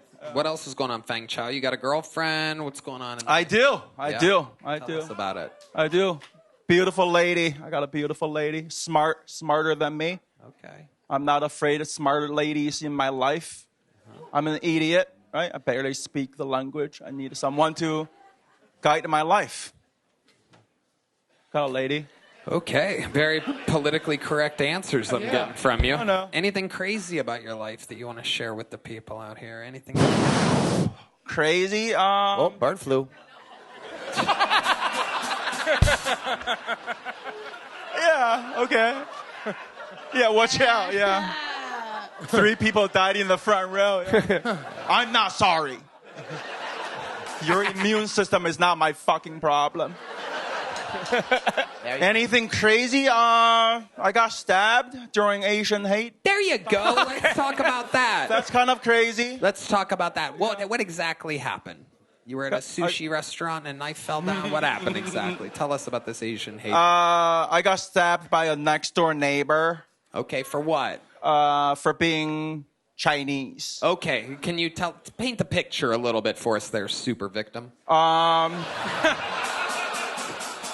Okay, that's fair. So what exactly happened? You're welcome for the laughs. They just came into your place and just go, you're Chinese. No, it's my next door neighbor. In the middle of the pandemic. We used to be cool. And then he just started hate Chinese people. He. Okay, so when you got stabbed. Yeah. Tell us about that. I came home from like a hike, and then I was walking to my door, and I was talking to a lady next door to ask her to come to the store, watch me do stand-up, trying to fuck. The comedy store. You were flirting with a lady. Yeah, dick always hard, different color than yours, but always hard. Fuck yeah. Yeah. Let's go. Plenty of jizz. So you have to do the 5-inch punch. Just excited. God. Yeah. I want to hear about this stabbing. So you're and talking to a woman, and then the guy... And then the guy's kitchen window is facing that lady's door. And then I turn around, I'd heard him say, fucking Chinese. And then I'm like, all right, no big deal. I've known this guy for a while. And then I came back on this side of the building. He lives in the back. And then I was walking to my door, and he came out with a chair and something shiny. It was like evening time. Like, I don't know for sure it's a knife. And he threw the chair at me and didn't hit me because I'm fast, right? Right. Can't get hit by a chair. Fucking rock star. And then I was like, what the fuck is this about? And he's like, you know what this is about. And he was already charging at me. White guy? Yeah, white guy. Really? Yeah, and then he's like, you know exactly what this is about. And he was already in my face. And then I got to take a couple of stabs on my chest. Did you know you were... I'm alive. It's not that scary, okay? Right, you're doing I got it. You're a survivor. I got it. I'm here. Were you ever attacked for being Chinese before this? No. And you haven't been attacked since? I'm usually the attacker. I understand. People like to talk shit in this. I understand. Fucking beat their ass. So do you think that it's a coincidence that happened then? Or do you think that perhaps the media saying that there's Asian hate could create the more media Asian saying hate? Asian hate is Not good for Asians. It's not good for sure. Yeah. Right. Exactly. Yeah, fuck them. They can cause a lot of the violence in the country, for example. For sure. Right. So when they... Yeah, they want to fucking brainwash all the people in the country, and then they just like, oh, yeah, you listen to me. I'm like, no. Right. Because before that, it was mostly, what, the Ninja Turtles? That was based on a true story, you know that. New York in the 80s was nuts. You were there. Yeah. Oh, yeah. Yeah. Where did you get stabbed? On my chest. They're like right here. I got 3 stabs. 3 stabs. And then I was like lucky enough. I was fighting him, and I got him under control. And there were a couple comics living in my building. I was just yelling. And then they came out. But 3 is good luck in your culture, right? Yeah. 6 is good. Oh, sorry. Times 2, 3 times 2. Right. Yeah, I'll do the number joke. What was your move? It was the year of the rabbit, so he had a good luck charm, you know? Foot. Oh, yeah. So is the guy in prison? Like, He did. It was because of the pandemic. Like, LA County Jail is not holding anybody for that time. Yeah, they didn't even prosecute the guy, right? No. Los posted Angeles, bail. California, ladies and gentlemen. Unbelievable. What a shit city. Yes, indeed. Well, it's a state, but we'll move on from this. Is there something about your defense mechanism? Like you said, you fought back, but I don't want to say you're a bad fighter because I've seen you fight online. You're very good. But what was your move? What was your first move? No, I was just trying to wrestle him out of my way. Like he was already like stabbing me. Like I can't. No kung fu. No. Like. Okay, that's not racist. I've seen him do kung fu on YouTube. Yeah, I was in the movies, right? Yep. Yeah. Did you forget? No, I was just like trying to get him off me. I was stabbing me. I was just trying to like, and I tricked him, like, and then he was on the ground. How you tricked him? You tripped him. He was drunk, and then I kicked his leg, and then I tripped him. Yeah. So you tricked him. You were like, "Hey, look at that, psych." Look at that Asian guy. Here, try this Coca-Cola. More than one Asian. Psych, it's Pepsi. Yeah. Fang Chow, you're the fucking man. Very interesting stuff. I'm glad you moved to Texas. Welcome.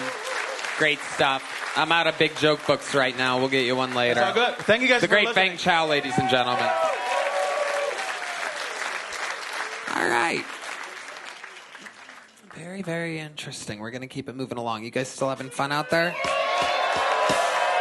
Make some noise for Heidi, everybody. You know, she has a brand new podcast, Love on the Line, with the other great beauty, Valerie Vaughn. They're interviewing people. It's fun. It's 2 hot chicks. Joe DeRosa was just on, David Lucas, Rampage Jackson. Love on the Line. If you like podcasts with fat tits, that's the show to listen to. Or you could watch Redban do VR also if you like that. All right, your next bucket pool goes by the name of Patrick Cassaday, ladies and gentlemen. Patrick Cassaday.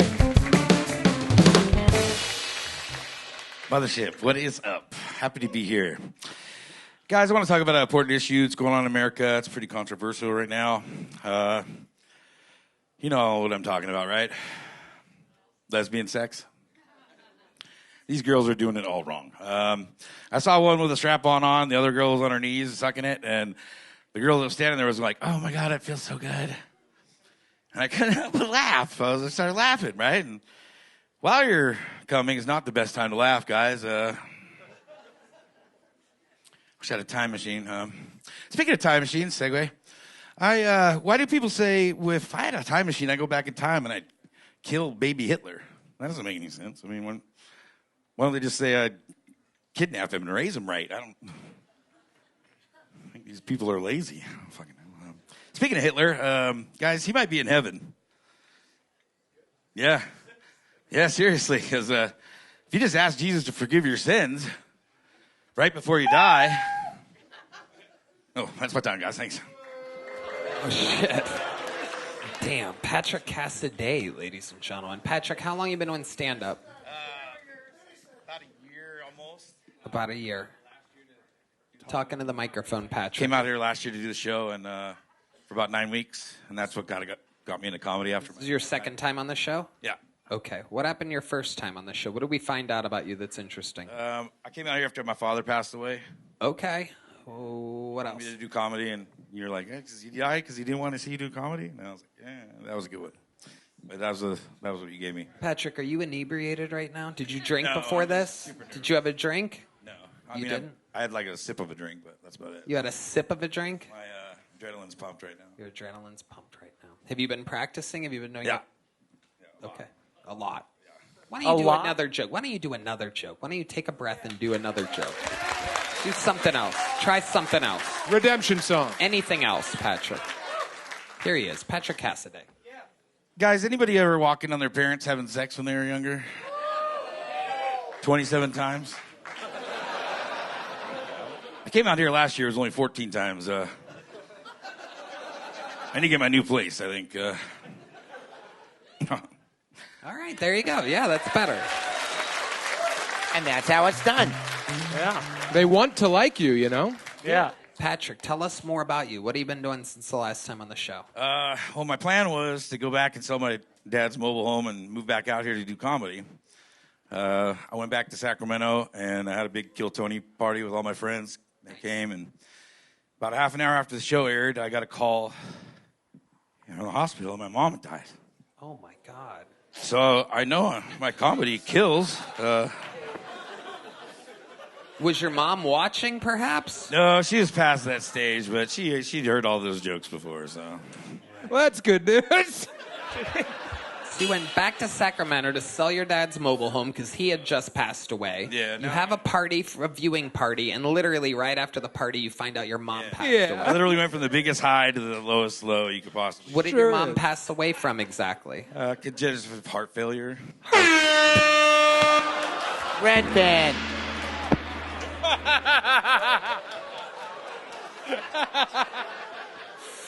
It feels like he's every a fan time of that, I think, because that's how he's going to go, folks. It feels like every time you do the show, something terrible happens in your life. Kind of like I want to call everybody and make sure they're all right after this. Yeah. Or just stop doing this. If I'm killing this good, I mean. You are somewhat affable. You've got special teams coach and Madden energy. All right. Special.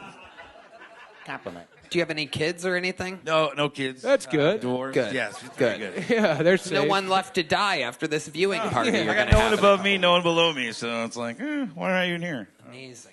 Do you have a girlfriend or something, Patrick? No, I got an ex-wife. Okay. Cool. Of course. You're close with your ex-wife? Yeah, we're best friends. Oh, nice. Okay, well, maybe she'll die when this episode ends. What does she do for a living? She does insurance. What do you do for a living? Actually, I'm looking for a job. If anybody's hiring. What are you good at? Grim reaping. How many funeral homes are hiring? Killing everyone he's ever loved. Tough on a resume. That was funny, Sam. Plug your Twitter. Actually, I saw Sam last night. I was sitting right there. Yeah, you were lovely. You were laughing really hard. I'm loath to make fun of you because. So what are you good at? Let's try to get you a job. What can you do? What do you have experience in? I used to manage a bunch of insurance offices, and I owned my own brokerage. But was it life insurance? It was not. That would have been good, right? I mean, it would have been convenient. Yeah, for sure. I could have used an example. But no, I'm hoping to get a job in comedy. That's why I came out here. I'm in the same RV I was in last year. I towed it out here and sold both mobile homes because I had to sell my mom's mobile home after she died. Wow. Amazing. Shout out. That one, she cost me about a bunch of money, but The funeral cost you a bunch of money? yeah, well, back-to-backs, I was like, Right. wasn't expecting that. Exactly. Kind of went out all on dads, and then... Were they together still, or No, they actually lived together, but they've been divorced for 50 years almost. divorced for 50 years? Meanwhile, they passed away right near each other. Isn't that amazing? Yeah. Was it a gas leak? Yeah. They had separate mobile homes. Yeah. So unless he's the one releasing the gas. Were there any pets around? You know how Gene Hackman and his wife died, and the dog was there too, and everybody thought the dog. I thought the dog did it. Did you ever hear about that? No. I There were did no not. pets around. I didn't even know Gene Hackman was dead yet. Your mom. What? Your life's just getting worse and worse. Sorry, Gene Hackman's dead. Forrest Gump fucks Jenny with AIDS, and Air Bud can play football. Elaine, how do you know about all this? Google. Wow. Amazing. I didn't know you knew how to Google. Oh, I've got Wi-Fi everywhere. Wow. Even in my pussy, Redban. Wow. Glass shattering. Seems as though Stone Cold just came out of your pussy? it's a stone cold pussy. God, I hope so. Nicole did. Let's look at let's play some optimism games here, Patrick. Yes. What type of job in comedy are you looking for? Because being a former insurance broker doesn't really help. No, it doesn't help at all.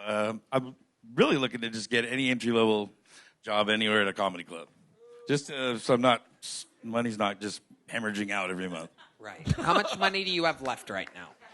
I got about 15 grand left in the bank. 15 grand left in the bank. You But my RV plus spot's like $1,600 a month. So it's like Your RV spot is $1,600 a about month. three going out every month. Okay. So. All right. Well. Plus I spend God damn. about $300 a month here. Yeah. Getting tickets here. So I mean, that's probably a good idea. But. I do like that you're wearing a mothership. You're wearing like the band shirt to the concert. That's This is the first one I bought online, like when this. yeah, very tight. Open. Very tight. Well, you should see last year. Way tighter. About 40 pounds lighter than I was here last year. So. Okay. Mazel tov. Congrats, man. That's You say heavier? It's all right. This guy's All right, there's excited some for guy you. in the crowd that is taking control of the show, ladies and Just- gentlemen. Very good. Let's pay attention up here, guys. So, Patrick, any parting words before you leave? I love this place, man. Just keep doing it, Tony. Thank you very much. You keep doing it, buddy. Don't stop. Something's gonna happen for you. I know it. Patrick Cassaday. Keep trying, Patrick. Take chances. You got to keep practicing so that you're less nervous next time. That's the trick. That's what you do it for. All right. And maybe don't do any crystal meth. That'd be helpful. Yeah. Someone close to him is going to die. I just want you to know that. I don't think there's anyone left as that is. No, he said he's the only one. What's the fucking point? That was one of his fun asides he had. What did he say? He said, I'm the only one left. What's the fucking point? Oh, shit. Missed Well, we're going to find out. There might be an RV for sale in the next couple months. This looks like a fun name. Looks like a new name. Make some noise for Big Chuck, everybody. Here comes the Big Chuck.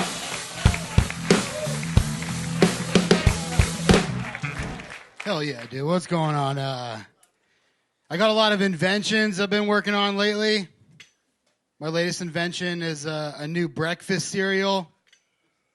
The working title is Oops, All Shrooms.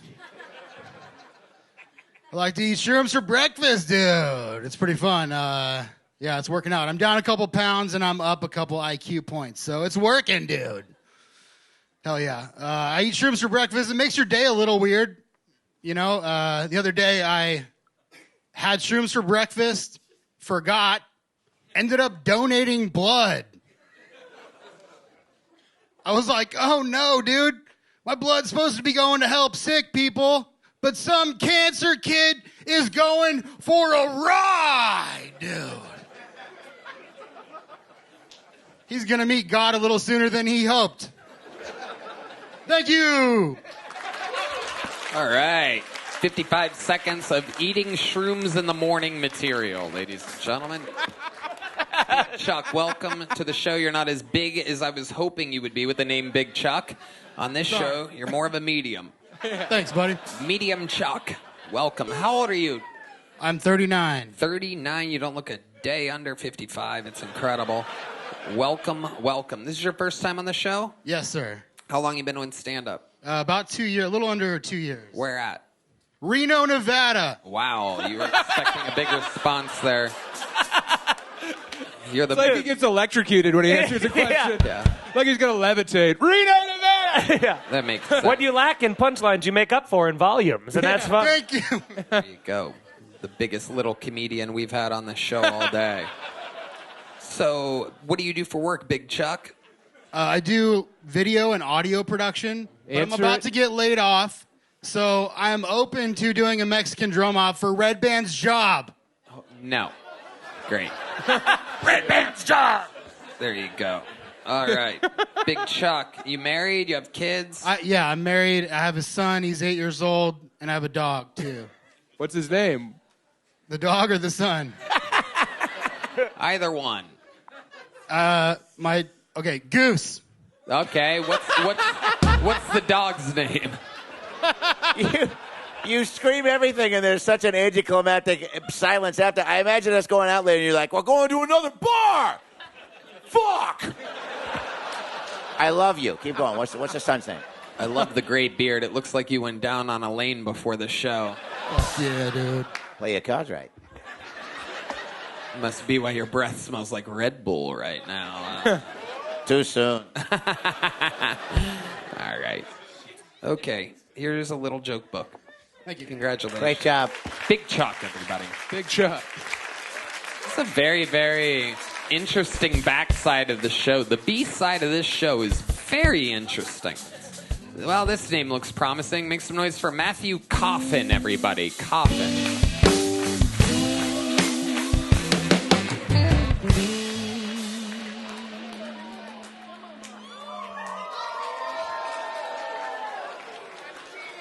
I've got a major issue with people not getting fucking words right anymore these days. I was watching Van Jones do this interview with these 4 black folks that voted for Trump. And one of the gentlemen said, I like him because he's an asshole. He says what he means and he means what he says. And I'm like, that's not what a fucking asshole is. We had a beautiful movie that came out years ago called Team America World Police, made by Matt Stone and Trey Parker, that told us the difference between a dick and a pussy and an asshole. Pussy wants to bitch and complain about everything and make everybody miserable. An asshole wants to shit all over everything and ruin everybody's fucking lives and day. But then you have the dicks who are willing to stand up and do the right fucking thing no matter what, no matter people like it or not. And pussies and assholes hate dicks because dicks fuck pussies and assholes. And Donald John Trump is the dick we hired to fuck the pussies and assholes. And I love what he's doing with the Oval Office. He's turning that shit into a modern day fucking Piper's Pit. And I love it. I'm just waiting for the day when these world leaders mouths off to him and he says, that's interesting. Can you look over there for me? And while they're bent over looking the other way, he turns over and picks up a fire extinguisher and shoves it up the guy's ass and says... All right there. Matthew Coffin. A very interesting rally speech you just gave. Let's talk about it. How long you been doing stand-up? July. Okay, good answer. Where are you from? I was kind of get to Delaware, sir. Delaware. Oh, Delaware. Do you know your state representative? Sadly. You do? You probably don't we always say, yo, he's from Pennsylvania. He's not from fucking Delaware. Who's that? What are you talking Biden. Yeah, we're talking about, you know, a lady named Medina? Medina? No. She's probably on a list you have. All right, look at that. You see that, Redban? Look at that little doggy up there. Yeah. That's adorable. That's what makes you likable. That's how you get the victims closer to you. Amazing. What do you do for work? I've had 48 jobs since I was a kid, and I just picked up doorman work over here. Doorman at Shakespeare's. Yes, okay, how long you been doing that? Just a few weeks now. Nice. What's the dog's name? Look at that little cutie. This is Lucius Fox. Oh my goodness Dog gracious. name. Isn't that Dog name. adorable? I don't know what I... How long have you had her for? He. Oh. Oh, ew. Well, hey, welcome What the fuck? welcome back to Don't Do That Again. My God. How dare you misgender my dog? I'm going to touch his penis. Yeah. And then expose it to the whole crowd and cameras. It's always a smart move to bring a cute distraction on stage. Yeah. That's good. And then never address it. Yeah. That's fun. He just goes wherever I go. I love His that. bed's my bed. It's been quite a journey. He works with you at Shakespeare's? Yep, he works the front door with me. I love it. They're wonderful people over there. Yes, they are. They really are. We Great love, spot. we love Shakespeare's. Okay, so tell us about your life, Matthew. Tell us some crazy shit about yourself. Well, that's what I was wondering, where you wanted to start. And I was like, well, I guess the beginning is the best bet. I cracked my head open and ripped my lip off my face before I had heart surgery at 2 years old. Wow. Okay. I was Scars to prove it. Sorry, sir. What? That's crazy. Ma'am. Elaine, go ahead. All right. That's fine. It's Don't misgender Elaine. Yeah, you or I'll want touch her pussy. What was the heart surgery for? What was the condition? It was a birth defect. And it was funny because my biological dad was on the phone with my mom while she was pregnant with me. And he said, oh, nobody in my family has any heart problems. And he hung up the phone. But basically, it was a blockage between the first and second chamber that made it so enough blood couldn't transfer through to the next chamber. And it was making my heart swell to where it could have exploded. But there was also a hole in my heart the size of a quarter in the fourth chamber, and it allowed enough blood to drain out of it so it didn't explode. Wait, did a doctor say that if you don't get this done with, your son is going to explode? It's pretty bad. There was actually another girl, a little Indian mother and her child were in there and had the same condition as me, and she didn't make it. My mom had to console the lady. It was pretty rough. But it was actually... kind of spiking the football, huh? And I don't actually... I don't actually have this memory, but my mom told me very explicitly, like it's been a pretty emotional couple months, but she had to explain to me, she was like, yeah, you've always liked wrestling. She was like, you had this fucking IV thing in your neck in the lobby, and I said, look, honey, Hulk Hogan's on TV, and she said, I turned my head so fast the IV popped out of my neck, and blood's just squirting out on the floor, and people are cleaning it up, and I'm just like, Hulk Hogan. So, You know, a lot of people have a different idea of a fun story than I do. Everyone who comes up here is like, oh, here's a fun anecdote I tell at dinner parties. There was blood everywhere. Tell us about your adult life. Anything crazy happened then? Well, if you want to move a little further, you want to skip to my virginity when the girl ran away from Colorado on a Greyhound to come see me in Delaware, and her dad got there before she did. Yes. Okay, what did Dad do? When he His got dad?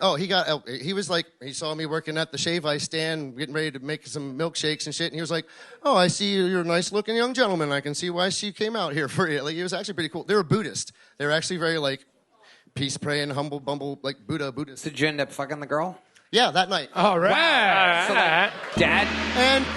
And I earned my red mustache and red wings on the first try. Okay, see what I mean? Jesus Christ. What the fuck? This is what I'm talking about. Yeah. My goodness. At least. I have a question. Why is your tongue bright blue? Can you stick your tongue out and expose why the fuck your tongue is bright blue? It's true. Has no one seen that? Well, Joe Rogan and you guys had to make a mecca for maniacs, and then Alex Jones got us all hooked on methylene blue, and now here we all are. Sure that's not fruit striped gum? That's from... Wait, Methylene maybe blue. this is a Veruca Salt thing. You're turning violet, Violet. That's my favorite scene in that movie. Yeah. Well, didn't she also almost explode? Whoa. You don't happen to love blueberries, do you? It's okay. We'll edit this out. Oh, I thought Tony said so. I didn't hear it. I'm sorry. It's fine. No, I didn't get a chance to. Snap. Okay. Yeah. So let's talk about now. What are your goals now? Well, you're working at Shakespeare's. Oh my God. Oh my God. That's a hard hat. So for those of you that don't know, I've had 48 jobs since I was a kid. There's a shell inside of his baseball hat that is hard because of the trauma to your head. Yeah, I was actually wearing this. I worked at the last job I had in Delaware, like job 45 or whatever, was a union job, and I was up on the mezzanine, so a floor between the floor, and I was up near the steel girders. The conveyor belt jammed. I got up on the conveyor belt, unjammed it, released it. Now I'm on a moving conveyor belt. It ran the back of my head into a steel girder. It knocked me cross-eyed. I started throwing up and stuff. Like, it was pretty wild. And the methylene blue, actually, not the, like, hey, but it actually kind of helped with the post-concussion syndrome. Absolutely. Sam Tallent. Do you have any stories that don't involve a traumatic wound? Yeah. Like, you ever had a nice sandwich? I used to...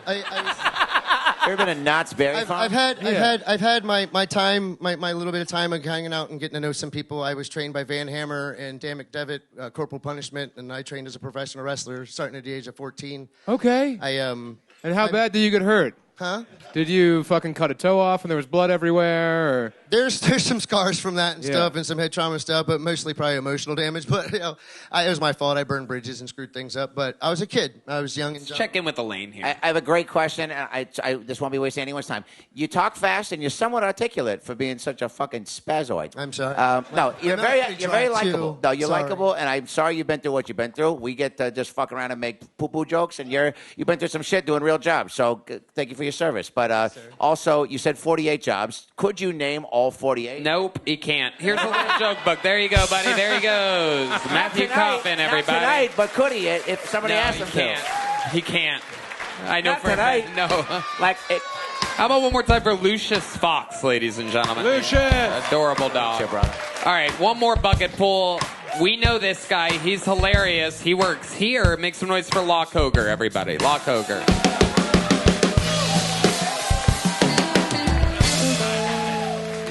Yo. All right. So I meditate a lot, you guys. So here's some thoughts I've had while meditating. Do real plants look at fake plants and think, why is this nigga not breathing?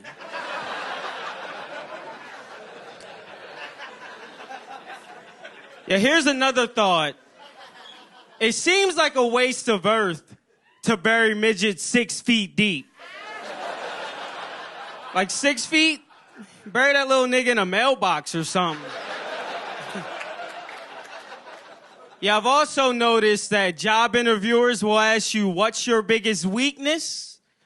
Then be surprised when you say big titties. Like, come on, you asked. Humongo mommy milkers are my biggest weakness. All right, there's a lot of white people in here. That's it. Exactly 1 minute from the great Law Ogre. You. Always amazing, always impressive.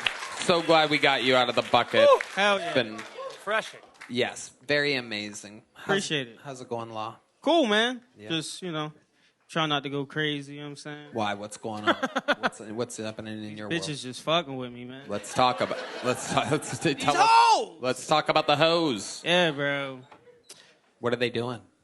They behaving badly? Yeah. Bunch of misbehaving hoes? Misbehaving bitches, bro. Misbehaving bitches. I don't get it, man. Tell us about it. I just keep running into like non-monogamous, like polyamorous bitches. Okay. You know what I mean? Yeah. Yes. You mean Whores. Right. Yes. Absolutely. Yeah. How do you keep running into them? I'm a whore, man. I love it. I love it. I be trying to fuck. What? That's right. Shut your bitch ass. Oh my God. He said real, recognize real. Just an old white text. Yeah. Like, hey, my friend. Hey, time for me to connect with one of the homies. Real, recognize real. This fucking guy. That's crazy. I didn't see him until you moved. Crazy. That's Freddie Magoo's dad. Tell us about it. What's up with these polyamorous fucking pot pies out there? Tell us about it. Pot pies is crazy. Yep. Warm on the inside, crusty on the outside. Whoa. I don't know. I'm just riffing. It's no big deal, people. I'm describing my love life. I thought pot pie. Pot pies is, yeah, it's just a lot of it, man. Just going on dates. I fall in love after the first fuck. Yeah. And, Go on. just me? All right, whatever. No, man. Real respects real. Yeah.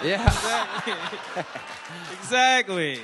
Oh, he's putting up the one fist now, everybody. Yeah. The white guy. Oh, two fists. Oh, the double jerk off. Loving my pot pie. Law. Yeah. Elaine, go ahead. What is the oldest hoe that you've been with? There you go. Right now, 46. Well, I got news. You're looking to break that record?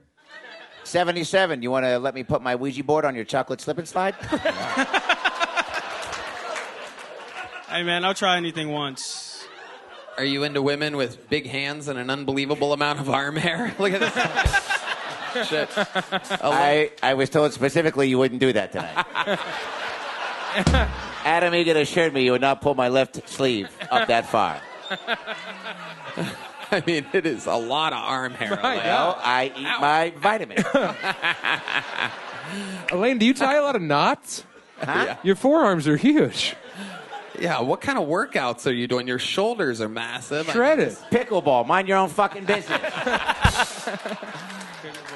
Power knitting. Law, where can people find you? You are truly one of the top young rising comedians in the world. Give yourself a little plug. What's your Instagram or website or podcast or anything? Go ahead. Instagram is Deadpan Law on Instagram.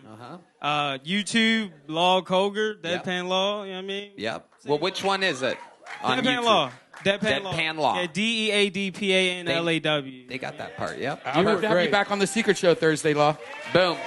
Back on the Secret Show. You already have a big joke book? You want another one? Boom. There's Law. Law, everybody. Boom. Appreciate it. What an episode indeed. So many different levels, so many highs and lows and personalities and traumatizing stories, and some people with no trauma at all. It's been a very compelling episode, and for me, there's only one way to end an episode like this, and that is with who some people call the Cubano Killer, the Memphis Strangler, the Vanilla Gorilla, the Plastic Puppet, the Duke of Dietary. Ladies and gentlemen, this is the Big Red Machine, William Montgomery.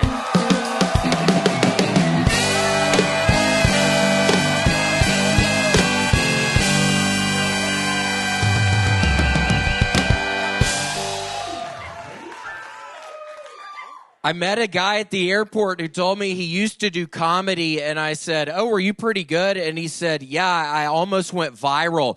Wait, how do you almost go viral? That's like me saying I almost got AIDS.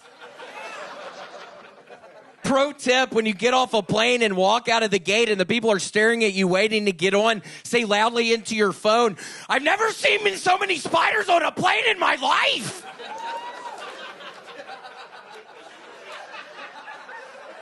A Princeton grad student has been released from Iraq after 900 days in captivity.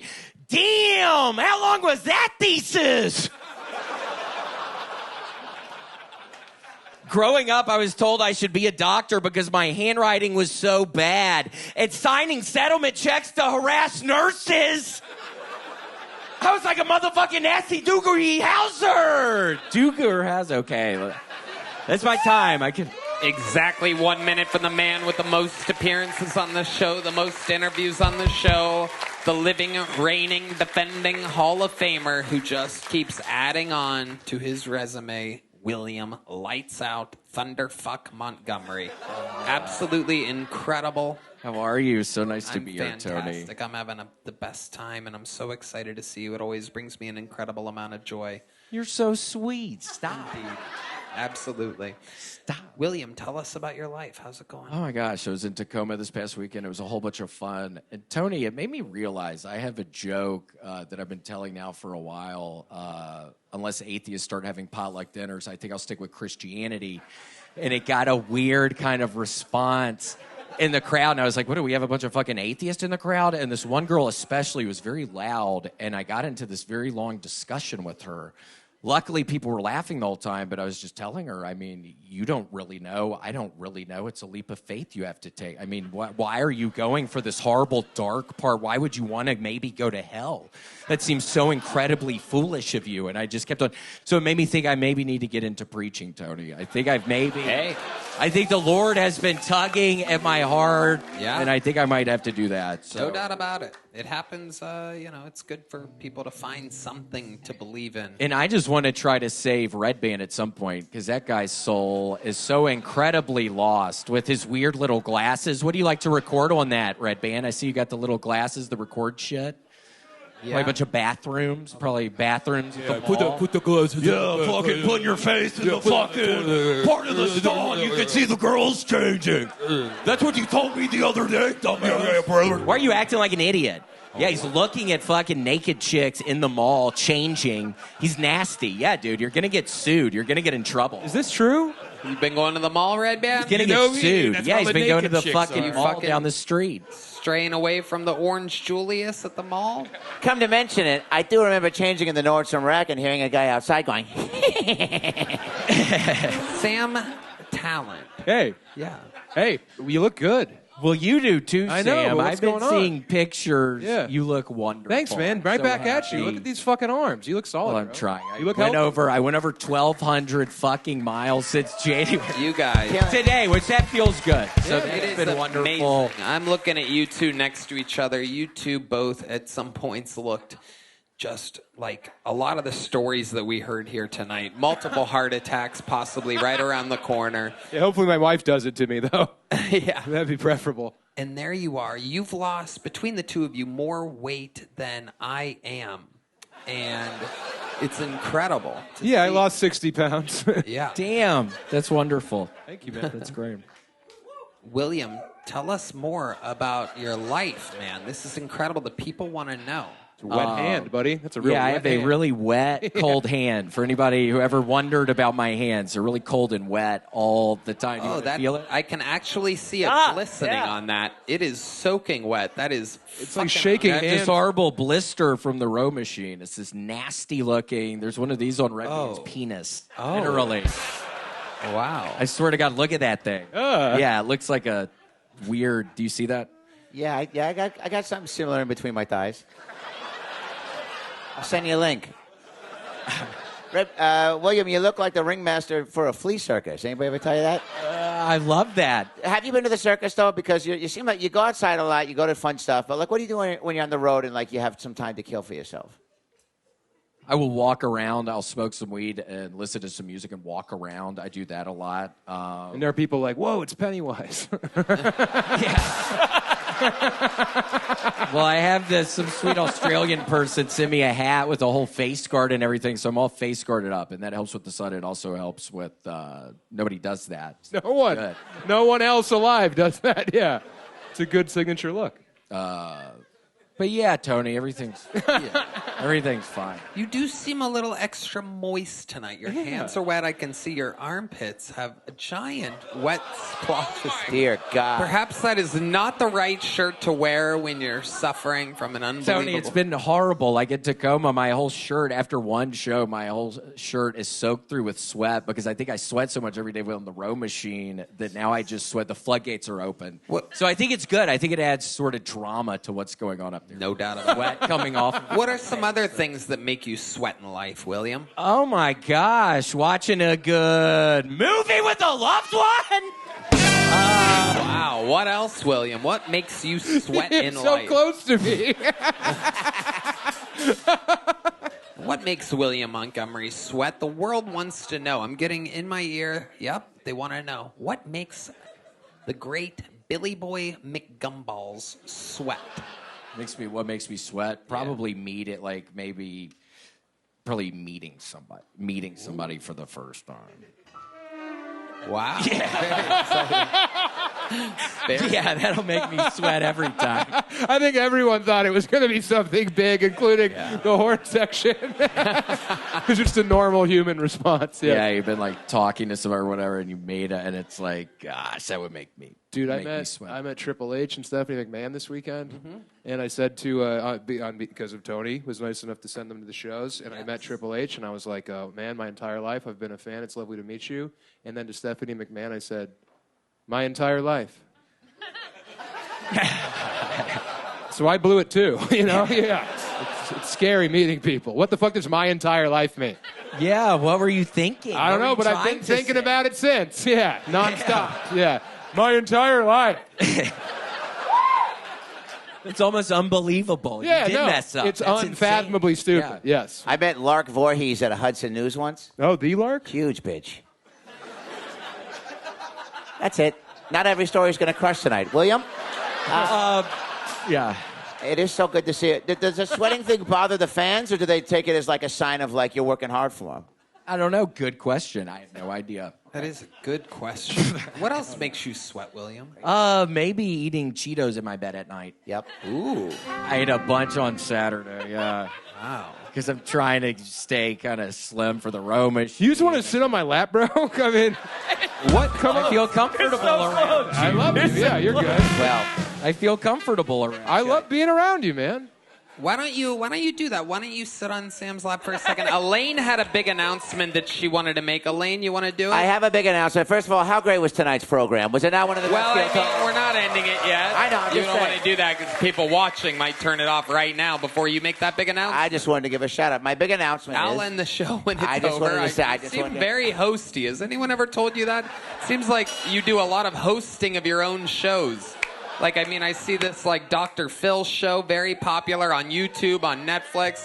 It almost seems like you're kind of like that guy. Elaine, why don't you make your big announcement? My big announcement is I found my car keys. Oh. I'm cancer-free, and William is having my baby. And I'd actually, William got me pregnant about 6 weeks ago. It was 6 weeks ago. 6 weeks ago, and I have a little... Up in New York, up at the big waterfall. Up at the big waterfall, and... Are you guys talking about Niagara Falls? Yeah. Yep. Amazing. Took her fucking ass up there. It was very nice. I was talking about sweating before I met your fucking ass. We did your favorite position. Yep. Where I get up behind you in the bathtub. Yep. Oh, yeah. Which I suggested just regular up against the fridge, but all of a sudden we're buck naked in the tub. So, tomato, Ray Romano. But, So it's happening. Well, so you're literally, you haven't told me about I have it. a song that I wanted to sing to you that is something that's near and near to my heart. Why don't you stand up and do it over it's there? The song You that guys I sang all when I slide first down met you, and if you know the words, sing along. Hit me, Ben. Slide down, Mike. William, give her. There you go. Give her your mic, William.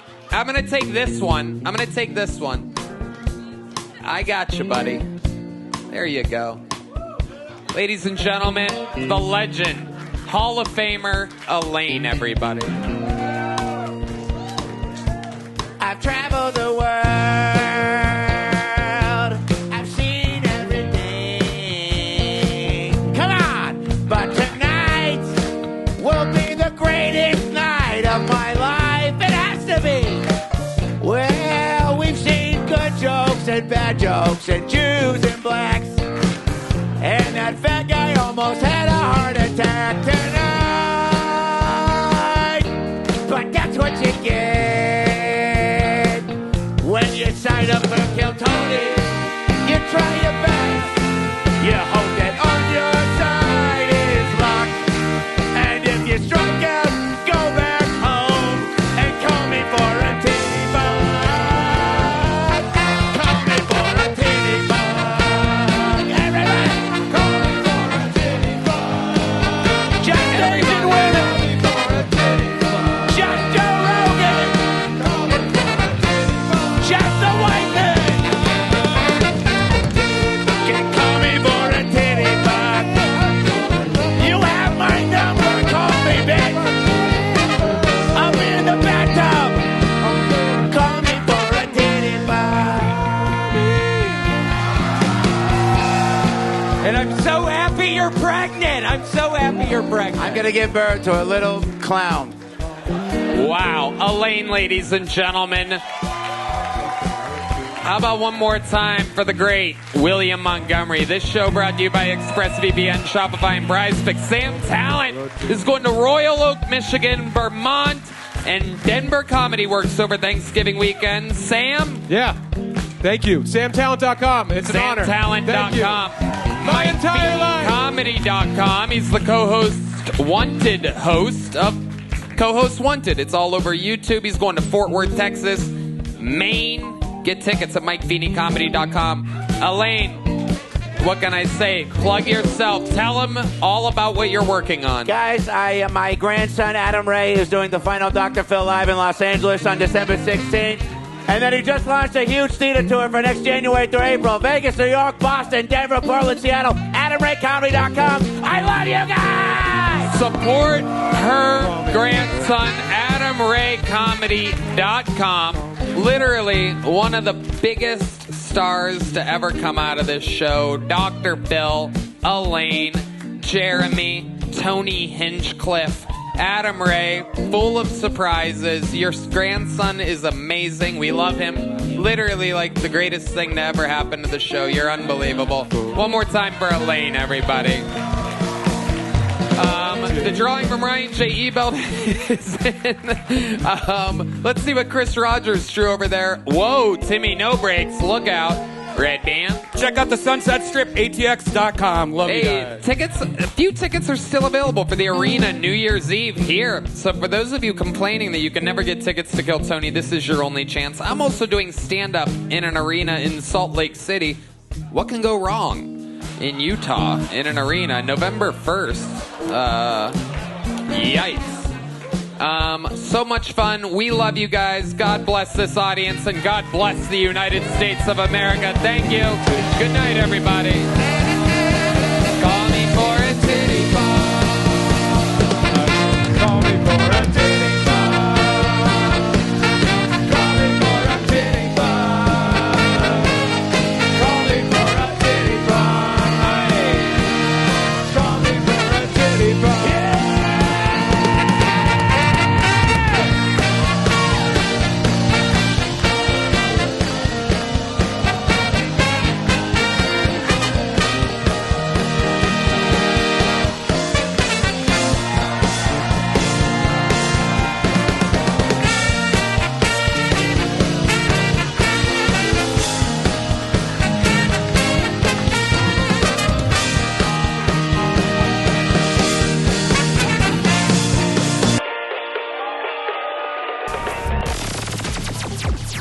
The Sunset Strip Comedy Club in Austin, Texas is now open. Check out Redban's secret show every Thursday. Go to sunsetstripatx.com for tickets.